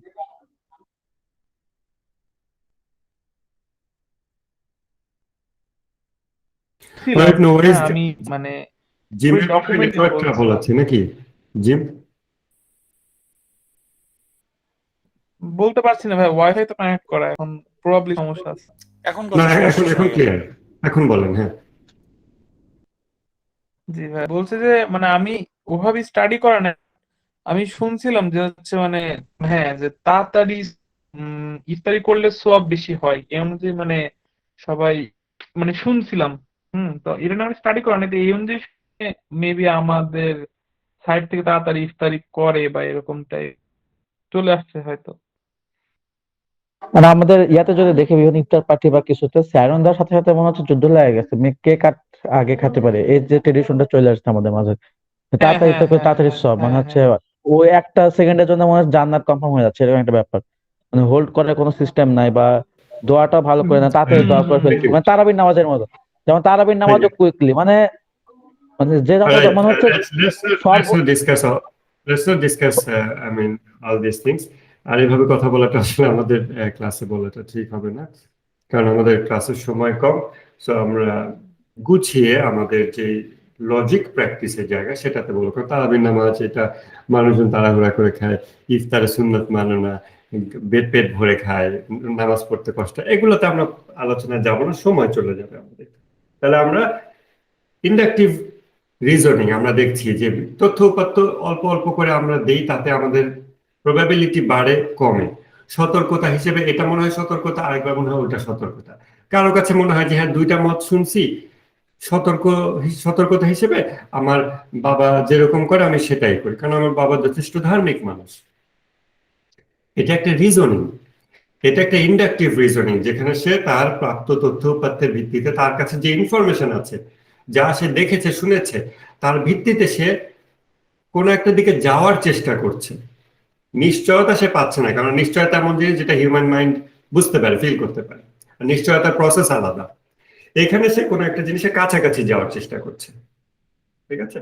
আর এই যে যে প্রসেসগুলো আমরা চেষ্টা করলাম, যেমন মেজরিটির ব্যাপারে যে আর্গুমেন্টটা, যেটা আমি মোটামুটি স্ট্রং ভাবে দেওয়ার চেষ্টা করেছি, কিন্তু আমার পক্ষে একটু ডিফিকাল্ট, কারণ আমি যেহেতু রাতে ইফতার করি, আমার পক্ষে একটু ডিফিকাল্ট। তারপর আমি একটু দেওয়ার চেষ্টা করলাম, আমি সিমুলেট করার চেষ্টা করলাম আমার ব্রেনের ভিতরে যে জিনিসটা কি রকম হতে পারে। যে যদিও দুইটা মত আমরা পাচ্ছি, কিন্তু রাতের মতটা আমরা নতুন শুনতেছি, এবং এটা মাইনরিটি পিপল বলছে, মেজরিটি সংখ্যক রিসার্চার স্কলার, হ্যাঁ, তারা সবাই সন্ধ্যার উপর আমল করছেন। অতএব এত সংখ্যক মানুষ, এত সংখ্যক গবেষক, তাদের সামনেও নিশ্চয়ই চান্স আছে তারা এই রাত এর মতটা শুনেছেন, এবং তারপর তারা গবেষণা করে দেখেছেন যে রাতের মতটা সঠিক না, তাই তারা সন্ধ্যার মতের উপরেই আছেন, এবং সমাজে সেটাই চলে আসছে। এই কারণে এত এত স্কলারের ভিতরে এটা নিয়ে কোনো চেঞ্জ আসে নাই, অতএব এটা সঠিক হওয়ারই চান্স বেশি। এইটা একটা রিজনিং। তখন আবার আমার একটা কারণে চান্সটা বেশি মনে হচ্ছে যে অনেক সংখ্যক ব্যক্তি যখন একটা বিষয় নিয়ে গবেষণা করে, সেখানে ভুল কমে যায়, সঠিকটা বের হওয়ার চান্স বেশি থাকে। সেটা থেকে আমার মনে হলো এটা। কিন্তু এখানে আরো অনেক ব্যাপার থাকতে পারে যেগুলো আপনারা আস্তে আস্তে ইনপুট দিবেন। যেমন আপনারা বলতে পারেন ইগোর ব্যাপার থাকতে পারে, কোনো একজন আলেম একটা ফতোয়া দিয়ে দিছে, পরে ইগোর কারণে আমি একটা ফতোয়া দিছি, এখন আমি ফতোয়া থেকে ফিরবো আর অন্য ফতোয়া দেবো, লোকে আমাকে কি বলবে, এরকমও তো সম্ভব আলেমদের ভিতরে। অথবা মাঝহাব থেকে আমাকে বের করে দেবে, তখন আমি কই যাব, আমি ওয়াজ করবো কোথায়, পেট চলবে কোথায়, এরকম ভাবে তো মানুষের মধ্যে থাকতে পারে। এই যে ইনফরমেশন গুলো, এগুলো আমার চিন্তা এই মুহূর্তে নাই। আপনারা যখন দিবেন তখন আমি সেগুলোকে বিবেচনা করে আবার যাচাই করে আবার একটা সিদ্ধান্ত নিব, এবং তখন দেখবো যে প্রবাবিলিটি কি 90% আছে নাকি 60% নেমে আসলো, আরো নেমে গেল। যেমন আমি একটা দিই, প্রথম যেটা আমি দেখালাম সেটাতে কি সন্ধ্যা ইফতার করার পক্ষে একটা যথেষ্ট একটা পার্সেন্টেজ আছে, প্রবাবিলিটি বেশি, ওটাই সঠিক হওয়ার। তারপর আমি এখন যেমন যদি এখন সায়েম বলে যে কিন্তু ভাই কোরআনে যেমন বলছে, অনেকগুলো কোরআনে আয়াতে রেফারেন্স দিল যে অধিকাংশ মানুষই ধারণা অনুমানের অনুসরণ করে। আপনি যদি অধিকাংশ মানুষের কথা শোনেন হে রাসূল, তাহলে আপনাকে তারা পথভ্রষ্ট করে দেবে। এইভাবে কোরআন থেকে সে 10টা আয়াত নিয়ে এসে দেখালো যে আল্লাহ তাআলা যেখানে মেজরিটির কথা বলছেন, আল্লাহ তাআলা দেখাচ্ছেন যে মেজরিটি পিপল ভুলে থাকে, ভুল করে, ভুলের মধ্যে থাকে। তো এই জন্য আমি যে চিন্তাটা করছি, মানে সায়েম যদি আমাকে বলে যে আপনি যে চিন্তাটা করছেন এটা একটু আপনি ভেবে দেখেন যে আসলে মেজরিটির ভিতর থেকে সঠিকটা আসার চান্স বেশি, এটা যে আপনি ভাবছেন, কিন্তু দেখেন কোরআন তো বলছে মেজরিটির মধ্যে ভুলগুলো মানে স্থিতিশীলতা লাভ করে মেজরিটির ভিতরে, এবং যুগ যুগ ধরে টিকে থাকে মেজরিটির ভিতরে ভুলগুলো। কোরআন এটা বলছে। তখন আমার মনে হলো তাই তো, কোরআন এটা বলেছে, তাহলে আগে যেই যত পার্সেন্টেজ আমার মনে হচ্ছিল, এখন হচ্ছে না, সন্ধ্যায় যে এত সবাই ইফতার করছে এইটা 90%, এটাই সঠিক হওয়ার চান্স আমার মনে হচ্ছে না। 90% মনে হচ্ছে না, আবার এটা যে 10% এটা সঠিক, এটাই ভুল, আমার সেটাও মনে হচ্ছে না। আমার বিষয়ে কিছুই মনে হচ্ছে না। মানে আমি এখন এরকম একটা অবস্থায় আছি, 50-50 মেবি, এরকম একটা অবস্থায় আমি এখন আছি। আবার আরেকজন আরো কিছু তথ্য উপাত্ত দেবে, আরো কিছু কথা বলবে, আমি আবার চিন্তা করব, এইভাবে এটা উঠানামা করবে। অবশ্যই এই টপিকে সার্টেনটির আর্গুমেন্ট করা যায়, ডিডাকটিভ রিজনিং এ এখানে সার্টেনটির আর্গুমেন্ট করা যায়, কিন্তু সেটা আমরা এখন করব না। এটা আপনার হোমওয়ার্ক থাকলে, আপনারা যদি পার্সোনালি ইন্টারেস্টেড হন এই টপিকে আমরা কিভাবে সার্টেনটি আর্গুমেন্ট দেখাতে পারি। কিন্তু সার্টেনটি আর্গুমেন্টের প্রবলেম আছে, সেটা আমি বলছি একটু। সেটা হলো, আচ্ছা এই টপিকে কেন্দ্র করে আমরা ডিডাকটিভ আর্গুমেন্টও করতে পারি, কিন্তু আমরা ইন্ডাকটিভ কেন করছি? এর কারণ হচ্ছে ইন্ডাকটিভ রিজনিং তুলনামূলক সফট, এটা আরেকজন মানুষের সাথে ইন্টারাকশনের জন্য ভালো। কারণ আমরা খুব কঠোরতা দৃঢ়তা দেখাচ্ছি না কোন একটা মতের উপরে, আমরা বলছি হ্যাঁ এটা সঠিক হওয়ার চান্স বেশি, ওটা সঠিক হওয়ার চান্স বেশি, অমুক অমুক বড় বড় আলেম বলেছেন তাহলে তো এটাই সঠিক হওয়ার চান্স বেশি। এইভাবে আমরা যখন কথা বলি যে এটা সঠিক হওয়ার চান্স বেশি, তখন আমরা অতটা কঠোরতা দেখি না, দৃঢ়তা দেখি না। ওয়ারেস ডিডাকটিভ হচ্ছে 100% স্ট্রেংথের একটা জায়গা।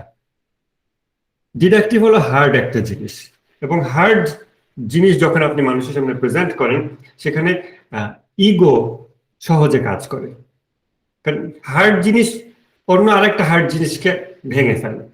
তো আমি যখন এই আয়াতের উপরে বা সন্ধ্যা এবং রাতে অবস্থান এটা নিয়ে আমি যদি ডিডাকটিভ রিজনিং এ 100% অকাট্য প্রমাণ দিয়ে দেখাই যে এটা এই সময় রাত, সূর্যাস্তের আরো পরে যখন কমপ্লিট ডার্কনেস আকাশে দেখা যাবে, সেটা এটা যদি আমি ডিডাকটিভ রিজনিং এ দেখাই, যাদের সামনে দেখাচ্ছি সেই ব্যক্তিদের ভিতরে কারো কারো এমন থাকা সম্ভব যে ব্যক্তি না ডিডাকটিভ থট প্রসেসের সাথে কনসাসলি পরিচিত, না ইন্ডাকটিভ থট প্রসেসের সাথে কনসাসলি পরিচিত, কিন্তু সেই ব্যক্তি ধর্মের প্রতিটা বিষয়কে দৃঢ়ভাবে আঁকড়ে ধরে এবং তার ব্যক্তিগত দুর্বলতা থেকে সে ধর্মের প্রতিটা বিষয়কেই 100% সঠিক, কঠোর, অলঙ্ঘনীয়, অপরিবর্তনীয় হিসেবে গ্রহণ করে। হুজুরদের মতামত, যে হুজুর যে বিষয়ে নিজেই দৃঢ়তা দেখায় না, সে হয়তো ওটার অনুসারী হিসেবে আরো বেশি দৃঢ়তা দেখায়। এমন ব্যক্তি যখন আমার ডিডাকটিভ রিজনিং এ উপস্থাপিত এই বক্তব্যটা শুনবে, তখন কি হবে? আমি একটা শক্ত একটা লাঠি নিয়ে এসেছি, আর তার কাছে যা আছে সবগুলোই শক্ত জিনিস।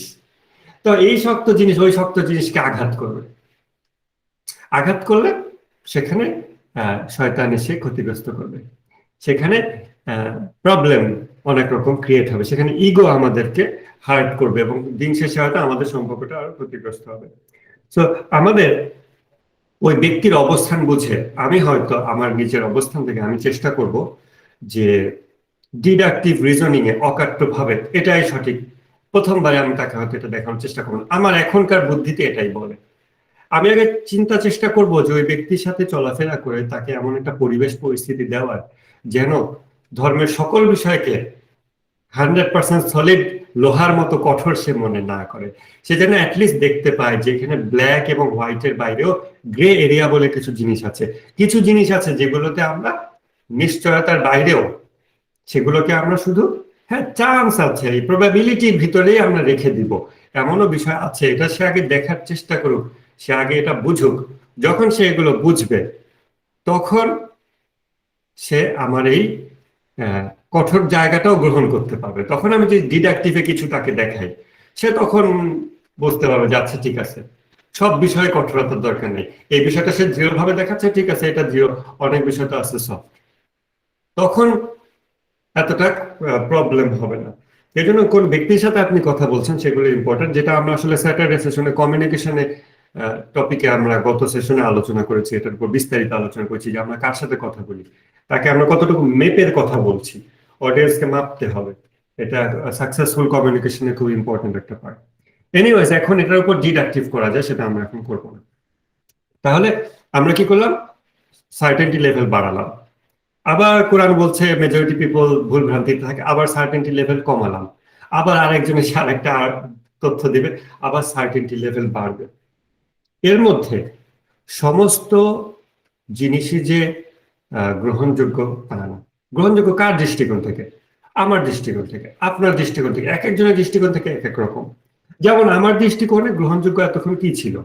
আমার দৃষ্টিকোণে এতক্ষণ গ্রহণযোগ্য ছিল যে একটা টপিকে যত বেশি সংখ্যক মানুষ রিসার্চ করে সেখান থেকে তত শুদ্ধ জিনিস বের হয়ে আসার চান্স থাকে। আমি কম্পিউটার সায়েন্স নিয়ে পড়াশোনা করেছি, কম্পিউটার সায়েন্সের রিসার্চের জগৎ আমি যতটুকু দেখেছি, তাতে আমি দেখেছি যে রিসার্চের মাধ্যমে আস্তে আস্তে অধিকতর শুদ্ধ জ্ঞান চলে আসে এবং আস্তে আস্তে সায়েন্স অ্যাডভান্স করে আরো বিশুদ্ধতার দিকে। এখন আমার সেই অবজারভেশন থেকে আমার মনে হচ্ছিল যে ধর্মের জগতেও এই রাতের কথা দুই চারটা লোক বলছে, এটা নিশ্চয়ই সমস্ত মেজরিটি রিসার্চার স্কলার আলেম যারা, তারা এটা দেখেছেন শুনেছেন, তারপর তারা এটা গবেষণা করে নিশ্চয়ই দেখেছেন যে এটা সঠিক না, সেজন্যই তারা সন্ধ্যাতেই ইফতার করছেন, অতএব এটাই সঠিক হওয়ার চান্স বেশি। যখন আমার এটা মনে হলো, তারপর কোরআনের দৃষ্টিকোণ থেকে এটা সঠিক দেখা গেল না, কারণ কোরআনের দৃষ্টিকোণ হচ্ছে হেদায়েত সংক্রান্ত বিষয়ে, পথ প্রাপ্তি সংক্রান্ত বিষয়ে, সামাজিক মোয়ামেলাতে, তারপরে পজিটিভ এই ধরনের যে বিষয়গুলো, ম্যাথমেটিক্স ফিজিক্স এই বিষয় না, ধর্ম, স্রষ্টা, নবী, এই সমস্ত বিষয়, এই সমস্ত বিষয় কোরআনের পার্সপেক্টিভ থেকে দেখা গেল, একজন আমাকে দেখালো যে দেখো এই সমস্ত টপিকে মেজরিটি সঠিকে থাকে না জেনারেলি, তবে থাকবে না 100% গ্যারান্টি হয়তো এখানে নাই, যে আল্লাহ বলতেছেন না যে গ্যারান্টি 100% সবসময় ভুলে থাকবে, অতএব কখনো সব মেজরিটি পিপল হকের উপর থাকবে না এভাবে। কিন্তু কথা থেকে মনে হচ্ছে যে মেজরিটি ইউজুয়ালি জেনারেলি ধর্মীয় ব্যাপারে মেজরিটি ভুলের মধ্যে থাকে। তো কোরআনের ওই পার্সপেক্টিভটা যখন আমার এখানে আসলো, তখন আমার মনে হচ্ছে আচ্ছা কোরআনের পার্সপেক্টিভ থেকে আমার থট প্রসেসটা ভুল ছিল, আমি এটা শুধুমাত্র সায়েন্সের জগতে সীমাবদ্ধ রাখবো, ধর্মীয় বিষয় আসলে মেজরিটিকে আমি ডাউট দেওয়ার চেষ্টা করব। কোরআনের পার্সপেক্টিভ যে মেজরিটি পিপল শুধুমাত্র তাদের ধারণা অনুমানের অনুসরণ করে, মেজরিটি পিপলের কথা যদি আপনি শোনেন আপনাকে তারা পথভ্রষ্ট করে দেবে, এইরকম বিভিন্ন আয়াত থেকে তখন আমার মনে হচ্ছে আচ্ছা ধর্মীয় বিষয়ে মেজরিটির মতকে আমি সঠিক হওয়ার চান্স বেশি এটা না ধরে ভুল হওয়ার চান্স বেশি, এখন থেকে এইটা ধরবো, কেননা কোরআনের দৃষ্টিভঙ্গি এটা। আর কোরআন হলো ডিডাকটিভ ভাবে আমার কাছে প্রমাণিত সার্টেইন একটা সোর্স, ওইটা যখন বলে যে এটার চান্স বেশি ওটার চান্স কম, আমি সেই দৃষ্টিকোণ গ্রহণ করার চেষ্টা করি। এইভাবে আমি তখন ডিডাকটিভ ইন্ডাকটিভ রিজনিং এ আমার থট প্রসেসটাকে আস্তে আস্তে এগিয়ে নিয়ে যাব। তাহলে এটা গেল 187 এই আয়াতের উপর ডিসকাশন। এর উপর আপনারা আর কোনো থট থাকলে বলতে পারেন, আদারওয়াইজ আমরা আর একটা টপিক একটু টাচ করতে চাই।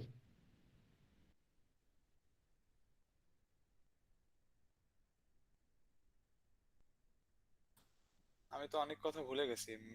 মেইন মনে আছে deductive hard, inductive soft. Inductive দিয়ে হচ্ছে গিয়ে নতুন লোকের সঙ্গে বা যেই জায়গায় হচ্ছে গিয়ে এমন কোথাও যেখানে শক্ত বা হার্ড জিনিস নিয়ে সামনে রাখলে হার্ড জিনিস ভেঙে যেতে পারে, সেরকম প্রবলেম হতে পারে, সেসব জায়গায় ইন্ডাকটিভটা বেশি ভালো কাজ করে। এই তারপর যা বলছেন এগুলো একটু ঝাপসা হয়ে গেছে, আর এখন হচ্ছে নতুন টপিকে যাওয়ার কথা বলতেছেন। Thank you. ঝাপসা হলে সমস্যা নেই, ক্লাস থেকে 20% যদি নিয়ে যেতে পারেন সেশন থেকে, দ্যাট ইজ ইনাফ। 20% বেশি মনে হয় না কেউ নিয়ে যায় বা নিয়ে যাবে। এই জন্য একটা ক্লাস যদি 1 ঘন্টার হয়, সেখানে এক একটা টপিক রিপিট করার চেষ্টা করি। রিপিট করলে সামগ্রিক মানুষ যা শুনে তার 20% নিলেও দেখা যায় মূল বক্তব্য বেশিরভাগ তখন সে নিয়ে যেতে পারে। এটা অবশ্য কথা বলার একটা কৌশল বা টিচিং এর একটা কৌশল, রিপিটিশন। এটা অবশ্য ধর্মের ভিতরেও আছে। আপনাকে আমি দিয়েছি বারবার পঠিতব্য 7টি আয়াত। তো এখন রেপিটেশন একটা ভালো জিনিস। আচ্ছা, এইটাতে তাহলে 2 187 আমরা যেটুকু করলাম সেটা কি হলো? আমরা বিভিন্ন ভাবে দেখানোর চেষ্টা করলাম যে সন্ধ্যায় ইফতার করাটাই সঠিক হওয়ার চান্স বেশি, এটাই সতর্কতা, এখানেই সব বেশি হওয়ার চান্স বেশি। আবার আমরা দেখালাম রাতে ইফতার করাটারই চান্স বেশি, এখানেই সঠিক হওয়ার চান্স বেশি। এইভাবে আমরা দেখালাম ইন্ডাকটিভ। তাহলে ইন্ডাকটিভের মূল ব্যাপারটা খেয়াল করেন। ইন্ডাকটিভের মূল ব্যাপার হচ্ছে তথ্য উপাত্ত। আপনি একটা মানুষের সামনে যত তথ্য উপাত্ত নিয়ে আসবেন এবং অন্যান্য ছোট ছোট চিন্তা প্রক্রিয়া নিয়ে আসবেন, ততই তার চিন্তা শুদ্ধ হতে থাকবে, আস্তে আস্তে শুদ্ধ হতে থাকবে। ওই যত বারবার ধুবেন আস্তে আস্তে পরিষ্কার হতে থাকবে। তো ইন্ডাকটিভ থট প্রসেসটা হলো এরকম। আমরা যখন ধর্মীয় আর্গুমেন্ট করি বা ধর্মীয় বিষয়ে মানুষের সাথে কথা বলি, ফেসবুকে আর্গুমেন্ট করি, বিভিন্ন জায়গায়, আমাদের সম্ভবত অনেকেই এরকম একটা ইমোশন কাজ করে যে আমি এটাকে একদম অকাট্যভাবে ভুল প্রমাণ করে দিয়েছি, অথবা অমুক টপিকটা 100% সঠিক প্রমাণ করে দিয়েছি। এই মুহূর্ত থেকে সে মেনে নিল না, সে তো গোঁড়ামি করছে, সে তো অমুক করছে, সে তো প্রেজুডিস। এভাবে আমরা মনে করি, অনেক সময় মনে এরকম চিন্তা আসতে পারে। আমাদের খেয়াল রাখতে হবে যে চেঞ্জ একটা গ্র্যাজুয়াল প্রসেস, একটা সময় নিয়ে হয়। আর ইন্ডাকটিভ রিজনিং এর যে থট প্রসেস, এটা ডিডাকটিভের মতো ক্লিয়ার কাট না যে আপনি আজকে ম্যাথমেটিক্যালি মানুষকে দেখা দেবেন, সাথে সাথে সে এটা ক্যাচ করে ফেলবে। ইন্ডাকটিভ থট প্রসেসটাই আসলে, ইন্ডাকটিভ রিজনিংই ধর্মজগতের বেশিরভাগ জায়গা জুড়ে কাজ করে। এই জায়গাতে আমাদের মূলত অনেকগুলো বিষয়কে কম্বাইন করে একত্রে কাজ করতে হবে। হিউম্যান সাইকোলজি, সোসাইটি, তারপরে এরকম এরকম আর অনেক বিষয় খেয়াল রেখে আমাদের ইন্ডাকটিভ রিজনিং এ কাজ করতে হবে এবং সময় দিতে হবে। আমি কঠোর 100% কঠোর অকাট্য যুক্তি আমার হাতে আছে, এই মুহূর্তে আমি এই অস্ত্রটা ছাড়বো না। এই মুহূর্তে আমি মানুষটার মনে শুধু একটা চিন্তা জাগায় দেবো যে দেখো, এরকমও একটা ব্যাপার হওয়ার চান্স থাকতে পারে, ভেবে দেখো।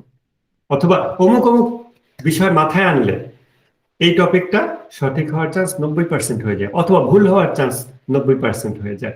এইভাবে আমি তাকে পসিবিলিটি গুলো দেখানোর চেষ্টা করবো। যখন সে আস্তে আস্তে পসিবিলিটি বেশি দেখবে, তার চিন্তা প্রক্রিয়া আস্তে আস্তে ইমপ্রুভ হবে।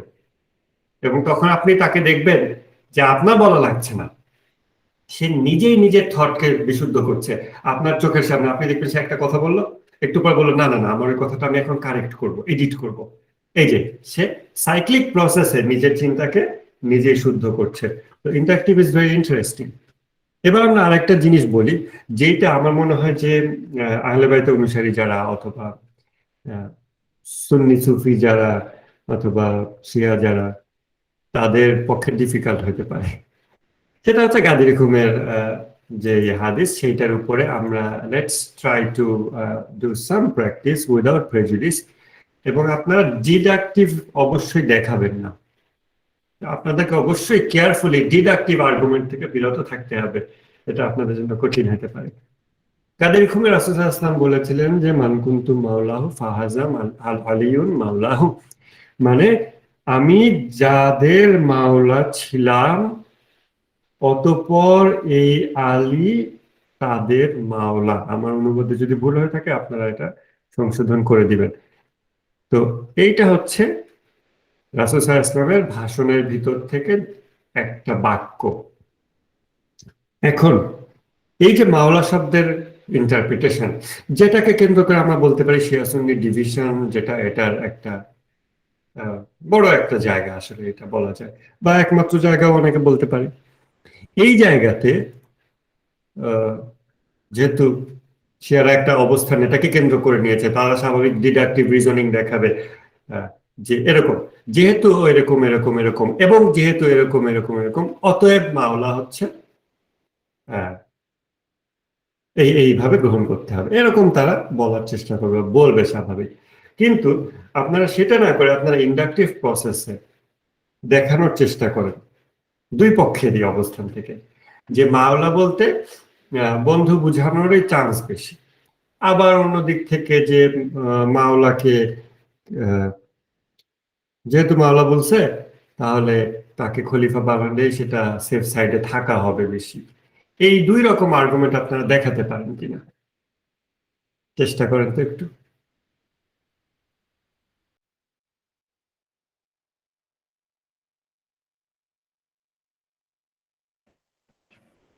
আচ্ছা, সাদি ভাই তাহলে আগে নাকি?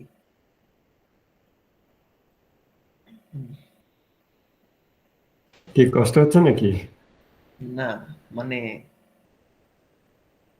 এই ইন্ডাকটিভ এটা করাটা হচ্ছে বেশি সমস্যা, কারণ এই ব্যাপারগুলো তো আমাদের কাছে অনেকটা নিশ্চিত, তো এই জন্য এই শব্দ জানি একটু অসুবিধা হচ্ছে, কিভাবে বলবো। হ্যাঁ, নিশ্চয়তা দিবেন না, আপনাকে নিশ্চয়তা না দিয়ে বলতে হবে, চান্স বেশি, সেফ সাইডে থাকা। দুই পক্ষেই বলার চেষ্টা করতে হবে, বলেন। দুই পক্ষের প্রচুর আর্গুমেন্ট শুনেছেন আপনারা।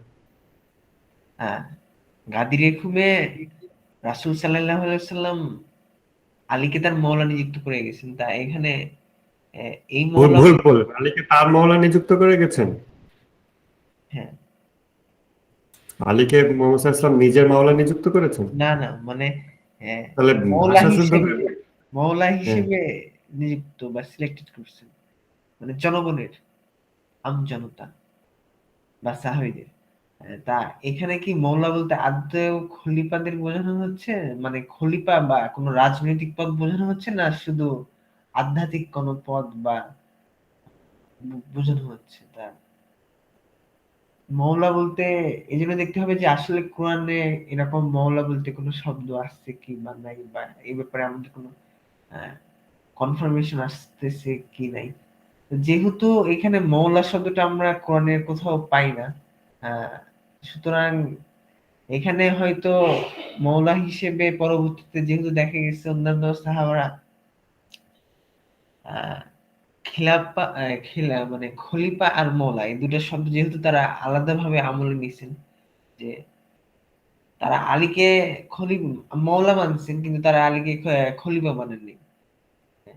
সুতরাং বোঝা যায় যে মওলা শব্দটা দিয়ে হচ্ছে এটা শুধু খিলাফতকে বোঝায় না, এটা জাস্ট কোনো আধ্যাত্মিক পদ বা এরকম কোনো আধ্যাত্মিক কোনো নেতাকে বোঝানো হয়, কিন্তু রাজনৈতিক যে পদটা সেটা মওলার জন্য উপযুক্ত না। এই জন্য গাদির হুকুমে রাসূল সাল্লাল্লাহু আলাইহি সাল্লাম আলীকে উম্মার আধ্যাত্মিক নেতৃত্বের জন্য সিলেক্ট করছেন, কিন্তু রাজনৈতিক কোনো নেতৃত্বের জন্য হয়তো বা কোনো রাজনৈতিক নেতৃত্বের জন্য সে রাসূল সিলেক্ট করেন। এই জন্য পরবর্তীতে সাহাবারা বনু সকিফাতে তারা নিজেরাই খলিফা, নিজেদের মধ্যে থেকে নিজেরা খলিফা নির্বাচন করেন। এখানে মনে হয় যে থ্যাংক ইউ, এটুকুই রাখেন, এটুকু ভালো হয়েছে যথেষ্ট। তবে আপনার শুরুতে প্রবলেম স্টেটমেন্টটা দিতে হবে, যে প্রবলেমটা কি। সেকেন্ড, আপনি যে আর্গুমেন্টটা দিয়েছেন এটা বেশ সুন্দর হয়েছে।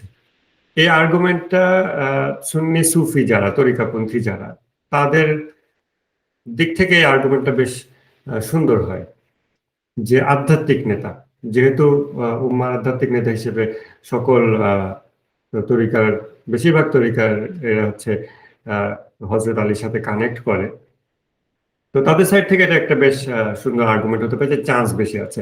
একটা জিনিস খেয়াল করেন, যে আপনার আর্গুমেন্টটা আমি একটু সুন্দর করে গুছায় দিই আপনারটা, সেটা হচ্ছে প্রবলেমটা কি। প্রবলেম হলো যে গাদির হুকুমে রাসূল সাল্লাল্লাহু আলাইহি ওয়াসাল্লাম আলীকে মাওলা হিসেবে ঘোষণা করে গিয়েছিলেন। এখন কিছু সংখ্যক মানুষ পরবর্তীতে এই মাওলা শব্দ বলতে খলিফা, এটার ভিতরে, এটার অর্থগুলোর ভিতরে খলিফা পদের যা কিছু ব্যাপার এটা ইনক্লুডেড, এইটা ধরে নিয়ে তারা মুসলিম, মেজরিটি মুসলিম উম্মাহ থেকে আলাদা হয়ে গেল। এইটা হলো, এবং এইটাকে কেন্দ্র করে তারা একটা ইন্টারপ্রিটেশন নিয়ে একটা আলাপ তুললো, যেটা আগে ছিল না, যে মাওলা বলতে কি বোঝানো হয়েছে। কিন্তু তাদের মুখ দিয়ে এরকম একটা আলাপ উঠলো যে মাওলা বলতে সার্বিক ধর্মীয় রাজনৈতিক নেতৃত্ব বোঝানো হয়েছে, এটার মধ্যে খলিফা ইনক্লুডেড, অতএব প্রথমে তাকে খলিফা তার হওয়া উচিত ছিল, এই ধরনের একটা আলাপ তারা তুললো।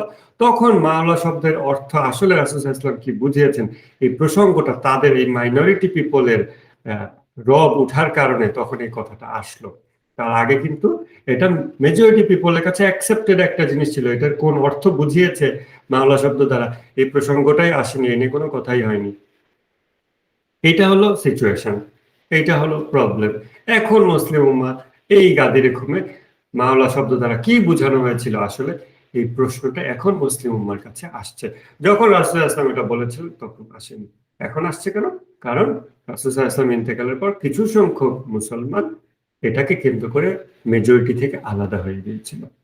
ঠিক আছে, এইটা হচ্ছে প্রবলেম। তাহলে আমাদের এখন আমরা দেখবো বা দেখানোর চেষ্টা করব যে মাওলা শব্দের অর্থ তখন এই যে মাইনরিটি পিপল যে ক্লেমটা দিল যে এটা দ্বারা খলিফা অর্থাৎ রাজনৈতিক নেতৃত্ব এটাও ইনক্লুডেড মাওলা শব্দের ভিতরে, তখন তাদের এই চিন্তার বিপরীতে মেজরিটির দিক থেকে একটা উত্তর আসলো যে না, এখানে মাওলা বলতে বন্ধু বোঝানো হয়েছে, এটা একটা, অথবা মাওলা বলতে আধ্যাত্মিক নেতা বোঝানো হয়েছে। এই তখন ইন্টারপ্রিটেশনের এইরকম দুই তিনটা মত আসলো। তাহলে একটা হচ্ছে কি সার্বিক ধর্মীয় রাজনৈতিক আধ্যাত্মিক নেতৃত্ব, এটা হচ্ছে ওই মাইনরিটি পিপল যারা শিয়া তাদের মত। আর একটা মত হচ্ছে মাওলা বলতে বন্ধু বোঝানো হয়েছে। আর একটা মত হচ্ছে মাওলা হচ্ছে আধ্যাত্মিক নেতৃত্ব, রাসূল ইসলাম ওখানে ঘোষণা দিয়েছেন। এই তিনটা মত, এখন এই তিনটা মতের ভিতরে যে কোনো একটা মতের পক্ষে সায়েম ইন্ডাকটিভ রিজনিং দেখানোর চেষ্টা করবেন। সেটা কি? সায়েমের বক্তব্য হচ্ছে যে যেহেতু মেজরিটি সাহাবী, মেজরিটি মুসলমান, তারা এই মাওলা বিষয়টাকে কিভাবে বুঝেছেন, কিভাবে ইন্টারপ্রিট করেছেন, তারা এটাকে আধ্যাত্মিক নেতৃত্ব হিসেবে ইন্টারপ্রিট করেছেন, খলিফা হিসেবে ইন্টারপ্রিট করেননি। কিছু সংখ্যক মানুষ এই কথাগুলো বলেছে, তাহলে চান্স আছে যে এখানে আধ্যাত্মিক যে নেতৃত্ব মাওলা বলতে এটাই বোঝানো হয়েছে, রাজনৈতিক নেতৃত্ব ইনক্লুডেড না, এটা হওয়ারই চান্স বেশি। এটা হলো একটা ইন্ডাকটিভ রিজনিং। আর একটা ইন্ডাকটিভ রিজনিং হতে পারে যে যেহেতু মেজরিটি মুসলমান, তারা রাজনৈতিক পদে হযরত আলীকে বসার নাই, এবং হযরত আলী নিজেও সেই রাজনৈতিক পদে বসার জন্য যুদ্ধ চেষ্টা এগুলো করেন নাই, তাহলে হযরত আলী নিজেও এবং বাকি যারা সবাই মিলেই আসলে এই মাওলা জিনিসটাকে রাজনৈতিক অর্থে গ্রহণ করেন না। তাহলে মাওলার অর্থের আর মাওলা শব্দের কি অর্থ থাকতে পারে? বন্ধু অর্থে হয়তো এটা গ্রহণ হয়ে থাকবে, সেটা হওয়ার চান্সই বেশি। তখন আমরা এটাও একটা ইন্ডাকটিভ রিজনিং করতে পারি, তাই না? আরো ইন্ডাকটিভ রিজনিং করা যায়, বা এই যে ইন্ডাকটিভ রিজনিং গুলো আমরা করলাম, এখন এটার সাথে নতুন তথ্য দেন কিছু, যেটা আগের ইন্ডাকটিভ রিজনিং গুলোর ভিতরে আমি আপনাদেরকে করাইছি। সেখান থেকে একটা জিনিস আনবেন এবং আমার এই পারদটা নেমে যাবে।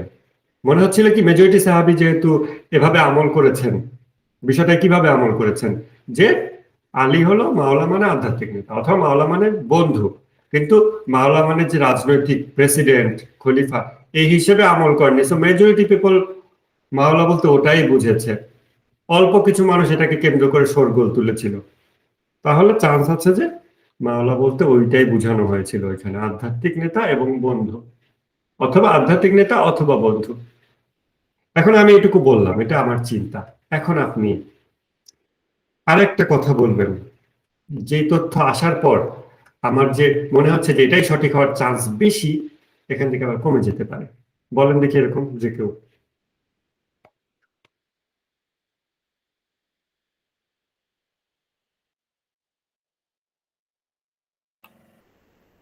জি, মানে আমারটার যে আর্গুমেন্টে দিলাম সেটা চান্স কমে যাবে না আপনারটা? রাইট রাইট, আপনারটাই তো আমি এখন আমার বানায় নিছি, এখন আপনি এটাকে কমাবেন। ও আচ্ছা, কমাবো না। কিভাবে কমাবেন সেটা কিন্তু আগের আচ্ছা ঠিক আছে। টপিকে প্র্যাকটিস করেছি অলরেডি। কিন্তু তারপরও আচ্ছা ঠিক আছে, আমি একটু মানে শব্দগুলো একটু সাজিয়ে নিই, হ্যাঁ? এক মিনিট। মানে আমার যে কথাটা সেটা এখন আপনি বলছেন, এখন আপনার বিরুদ্ধে মানে অপোনেন্ট আমি। আচ্ছা ঠিক আছে, আগে প্রবলেমটা রাইট। প্রেজেন্ট করি। যেহেতু আপনি বলতেছেন যে মৌলা মানে বন্ধু বোঝায়, মৌলার শাব্দিক অর্থ বন্ধু, কিন্তু এটা কোনো না, রাজনৈতিক। হচ্ছে না তো। আমি বলেছি আমি আগের টপিকেই এই অবস্থানটাকে কমানোর জিনিস দিয়েছি আগের টপিকে, সেই জিনিসটা নিয়ে আসেন। ওই যে ইফতারের আয়াত নিয়ে যেটা। ও হ্যাঁ, যেহেতু অধিকাংশ সাহাবী মেনে নিছে যে মৌলা মানে কোনো রাজনৈতিক পদ না বা কোনো নেতৃত্ব দেওয়ার কোনো পদ না, সুতরাং এটাই বেশি সেফ। মৌলাকে বন্ধু হিসেবে মেনে নেওয়াটাই বেশি সেফ। আর সেটা তো আমার বক্তব্য। এখন এটা পার্সেন্টেজ, এটা আমার কাছে নিশ্চিত মানে বেশি সঠিক মনে হচ্ছে। এখন এটাকে কমানোর জন্য আপনি কিছু বলেন, কিছু নতুন তথ্য দেন যেটাতে কমে আসতে পারে, প্রবাবিলিটি কমে আসবে। রায়ান, আমি চোখ খুলে খুলে ঘুমাচ্ছি, আমার কান খোলা, অথচ এক কান থেকে ঢুকছে, ব্রেনে কিছুক্ষণ থাকছে। ভাই আরেকবার একটু আমার একটা বই জিনিস হারিয়ে যাচ্ছে, আমি জানি না। আমার মানে মাথায় আজ হয়ে গেছে মানে। হ্যাঁ, এটুকু প্র্যাকটিসে মাথা গরম হয়ে গেছে। এই তখন আমরা কি দেখালাম? মেজরিটি আর্গুমেন্ট যেটা হ্যাঁ আমি তো সেটাই কোরআনে আছে, বলছিলাম। হ্যাঁ আমি তো সেটাই সেটা ক্লিয়ারলি বলবেন যে কিন্তু ভাই কোরআনে তো আছে মেজরিটি, অধিকাংশ মানুষই ধারণা অনুমানে অনুসরণ করে। অধিকাংশের কথা যদি আপনি শোনেন পথভ্রষ্ট হয়ে যাবেন। তাহলে আপনি অধিকাংশ সাহাবী যেটা মত গ্রহণ করছে, তাও ধর্মীয় বিষয়, ধর্মীয় বিষয় মেজরিটির মতের ব্যাপারে তো আল্লাহ নেগেটিভ। আপনি এখানে কিভাবে এটাকে পজিটিভের দিকে চান্স বেশি ধরছেন? আচ্ছা আচ্ছা, এটা আপনার কাছ থেকে এই কথাটুকু এক্সপেক্ট করছিলাম আর কি। কিন্তু এটা তো ভাই ডিডাকটিভ হয়ে যেত। ডিডাক্টিভ কিভাবে হলো? চান্স বেশি। আল্লাহ তো এখানে বলছেন না যে অলওয়েজ মেজরিটি পিপল অলওয়েজ আচ্ছা ভুল করবেই, আচ্ছা আচ্ছা ঠিক আছে। চান্স বেশি। আচ্ছা আচ্ছা তাহলে আমরা কোরআন থেকে যেহেতু দেখি যে মেজরিটি পিপল এর ব্যাপারে আল্লাহ সব নেগেটিভ অনেক কিছু বলেছেন, তাহলে আমাদের মনে এখন থেকে আমরা চিন্তা করব যে মেজরিটি পিপল যেটা করে সেটাকে আমরা, মেজরিটি পিপল যেদিকে গেছে সেটাকে আমরা একটু ক্রিটিক্যালি দেখার চেষ্টা করব এবং ওটাকে বাই ডিফল্ট সঠিক ধরে নেব না। দরকার হলে পালন করব, কিন্তু বাই ডিফল্ট সঠিক ধরে নেব না। ওটাকে আমরা বাই ডিফল্ট আমরা ওটাকে আর কি প্রশ্ন বেশি করব বা ওটাকে যাচাই করব বেশি। ওয়ারেজ এতক্ষণ পর্যন্ত আমার চিন্তা ছিল যে মেজরিটি পিপল ধর্মীয় বিষয়ে যা করে, যেহেতু অনেক গবেষণা হয়েছে, রিসার্চ হয়েছে, এখানে অধিকতর শুদ্ধ জিনিস, সময়ের সাথে সাথে অধিকতর শুদ্ধ জিনিস আছে। তারপর আপনারা যখন কোরআনের পার্সপেক্টিভ আনলেন, আমার মনে হলো যে না, তাহলে মেজরিটি পিপল এখন থেকে যা করে সেটাকে আমি আরো বেশি যাচাই বাছাই করে দেখব। ঠিক আছে? ক্লিয়ার? আচ্ছা অলরাইট, থ্যাংক ইউ। আজকে এটুকুই থাক। আর এই দুইটা টপিকে আমরা কিন্তু ডিডাকটিভ রিজনিং করতে পারি। সেটা আপনাদের কাছ থেকে আমার মনে হয় না দরকার আছে। আপনাদের খুব বেশি টাফ হবে সেটা। তো যে কেউ আজকে এই রেকর্ডটা যারা পরে দেখবেন, আমরা এই দুইটা টপিকেই ডিডাকটিভ রিজনিং এ কথা বলতে পারি। কিন্তু সেটা আমরা কেন বলি না বা বলছি না এই মুহূর্তে, অনেক জায়গায় বলেছি, বা আমরা পরবর্তী কোনো ক্লাসে হয়তো ডিডাকটিভ রিজনিং এই টপিকগুলো প্র্যাকটিস করব, কিন্তু এই মুহূর্তে আমরা প্র্যাকটিস করলাম না। কেননা ইন্ডাকটিভ রিজনিং যথেষ্ট সফট এবং এটা আমাদেরকে প্রবাবিলিটি নিয়ে কাজ করায়। সো আমরা আজকে ওইটুকুতে রাখতে চাই। ফিউচারে আমরা এটা ডিডাকটিভটা হয়তো 5 মিনিটে জাস্ট বলে আমরা আবার কোনো ইন্ডাকটিভের প্র্যাকটিসে চলে যাবো ইনশাআল্লাহ। তাহলে আমি রেকর্ডটা অফ করি। Thank you.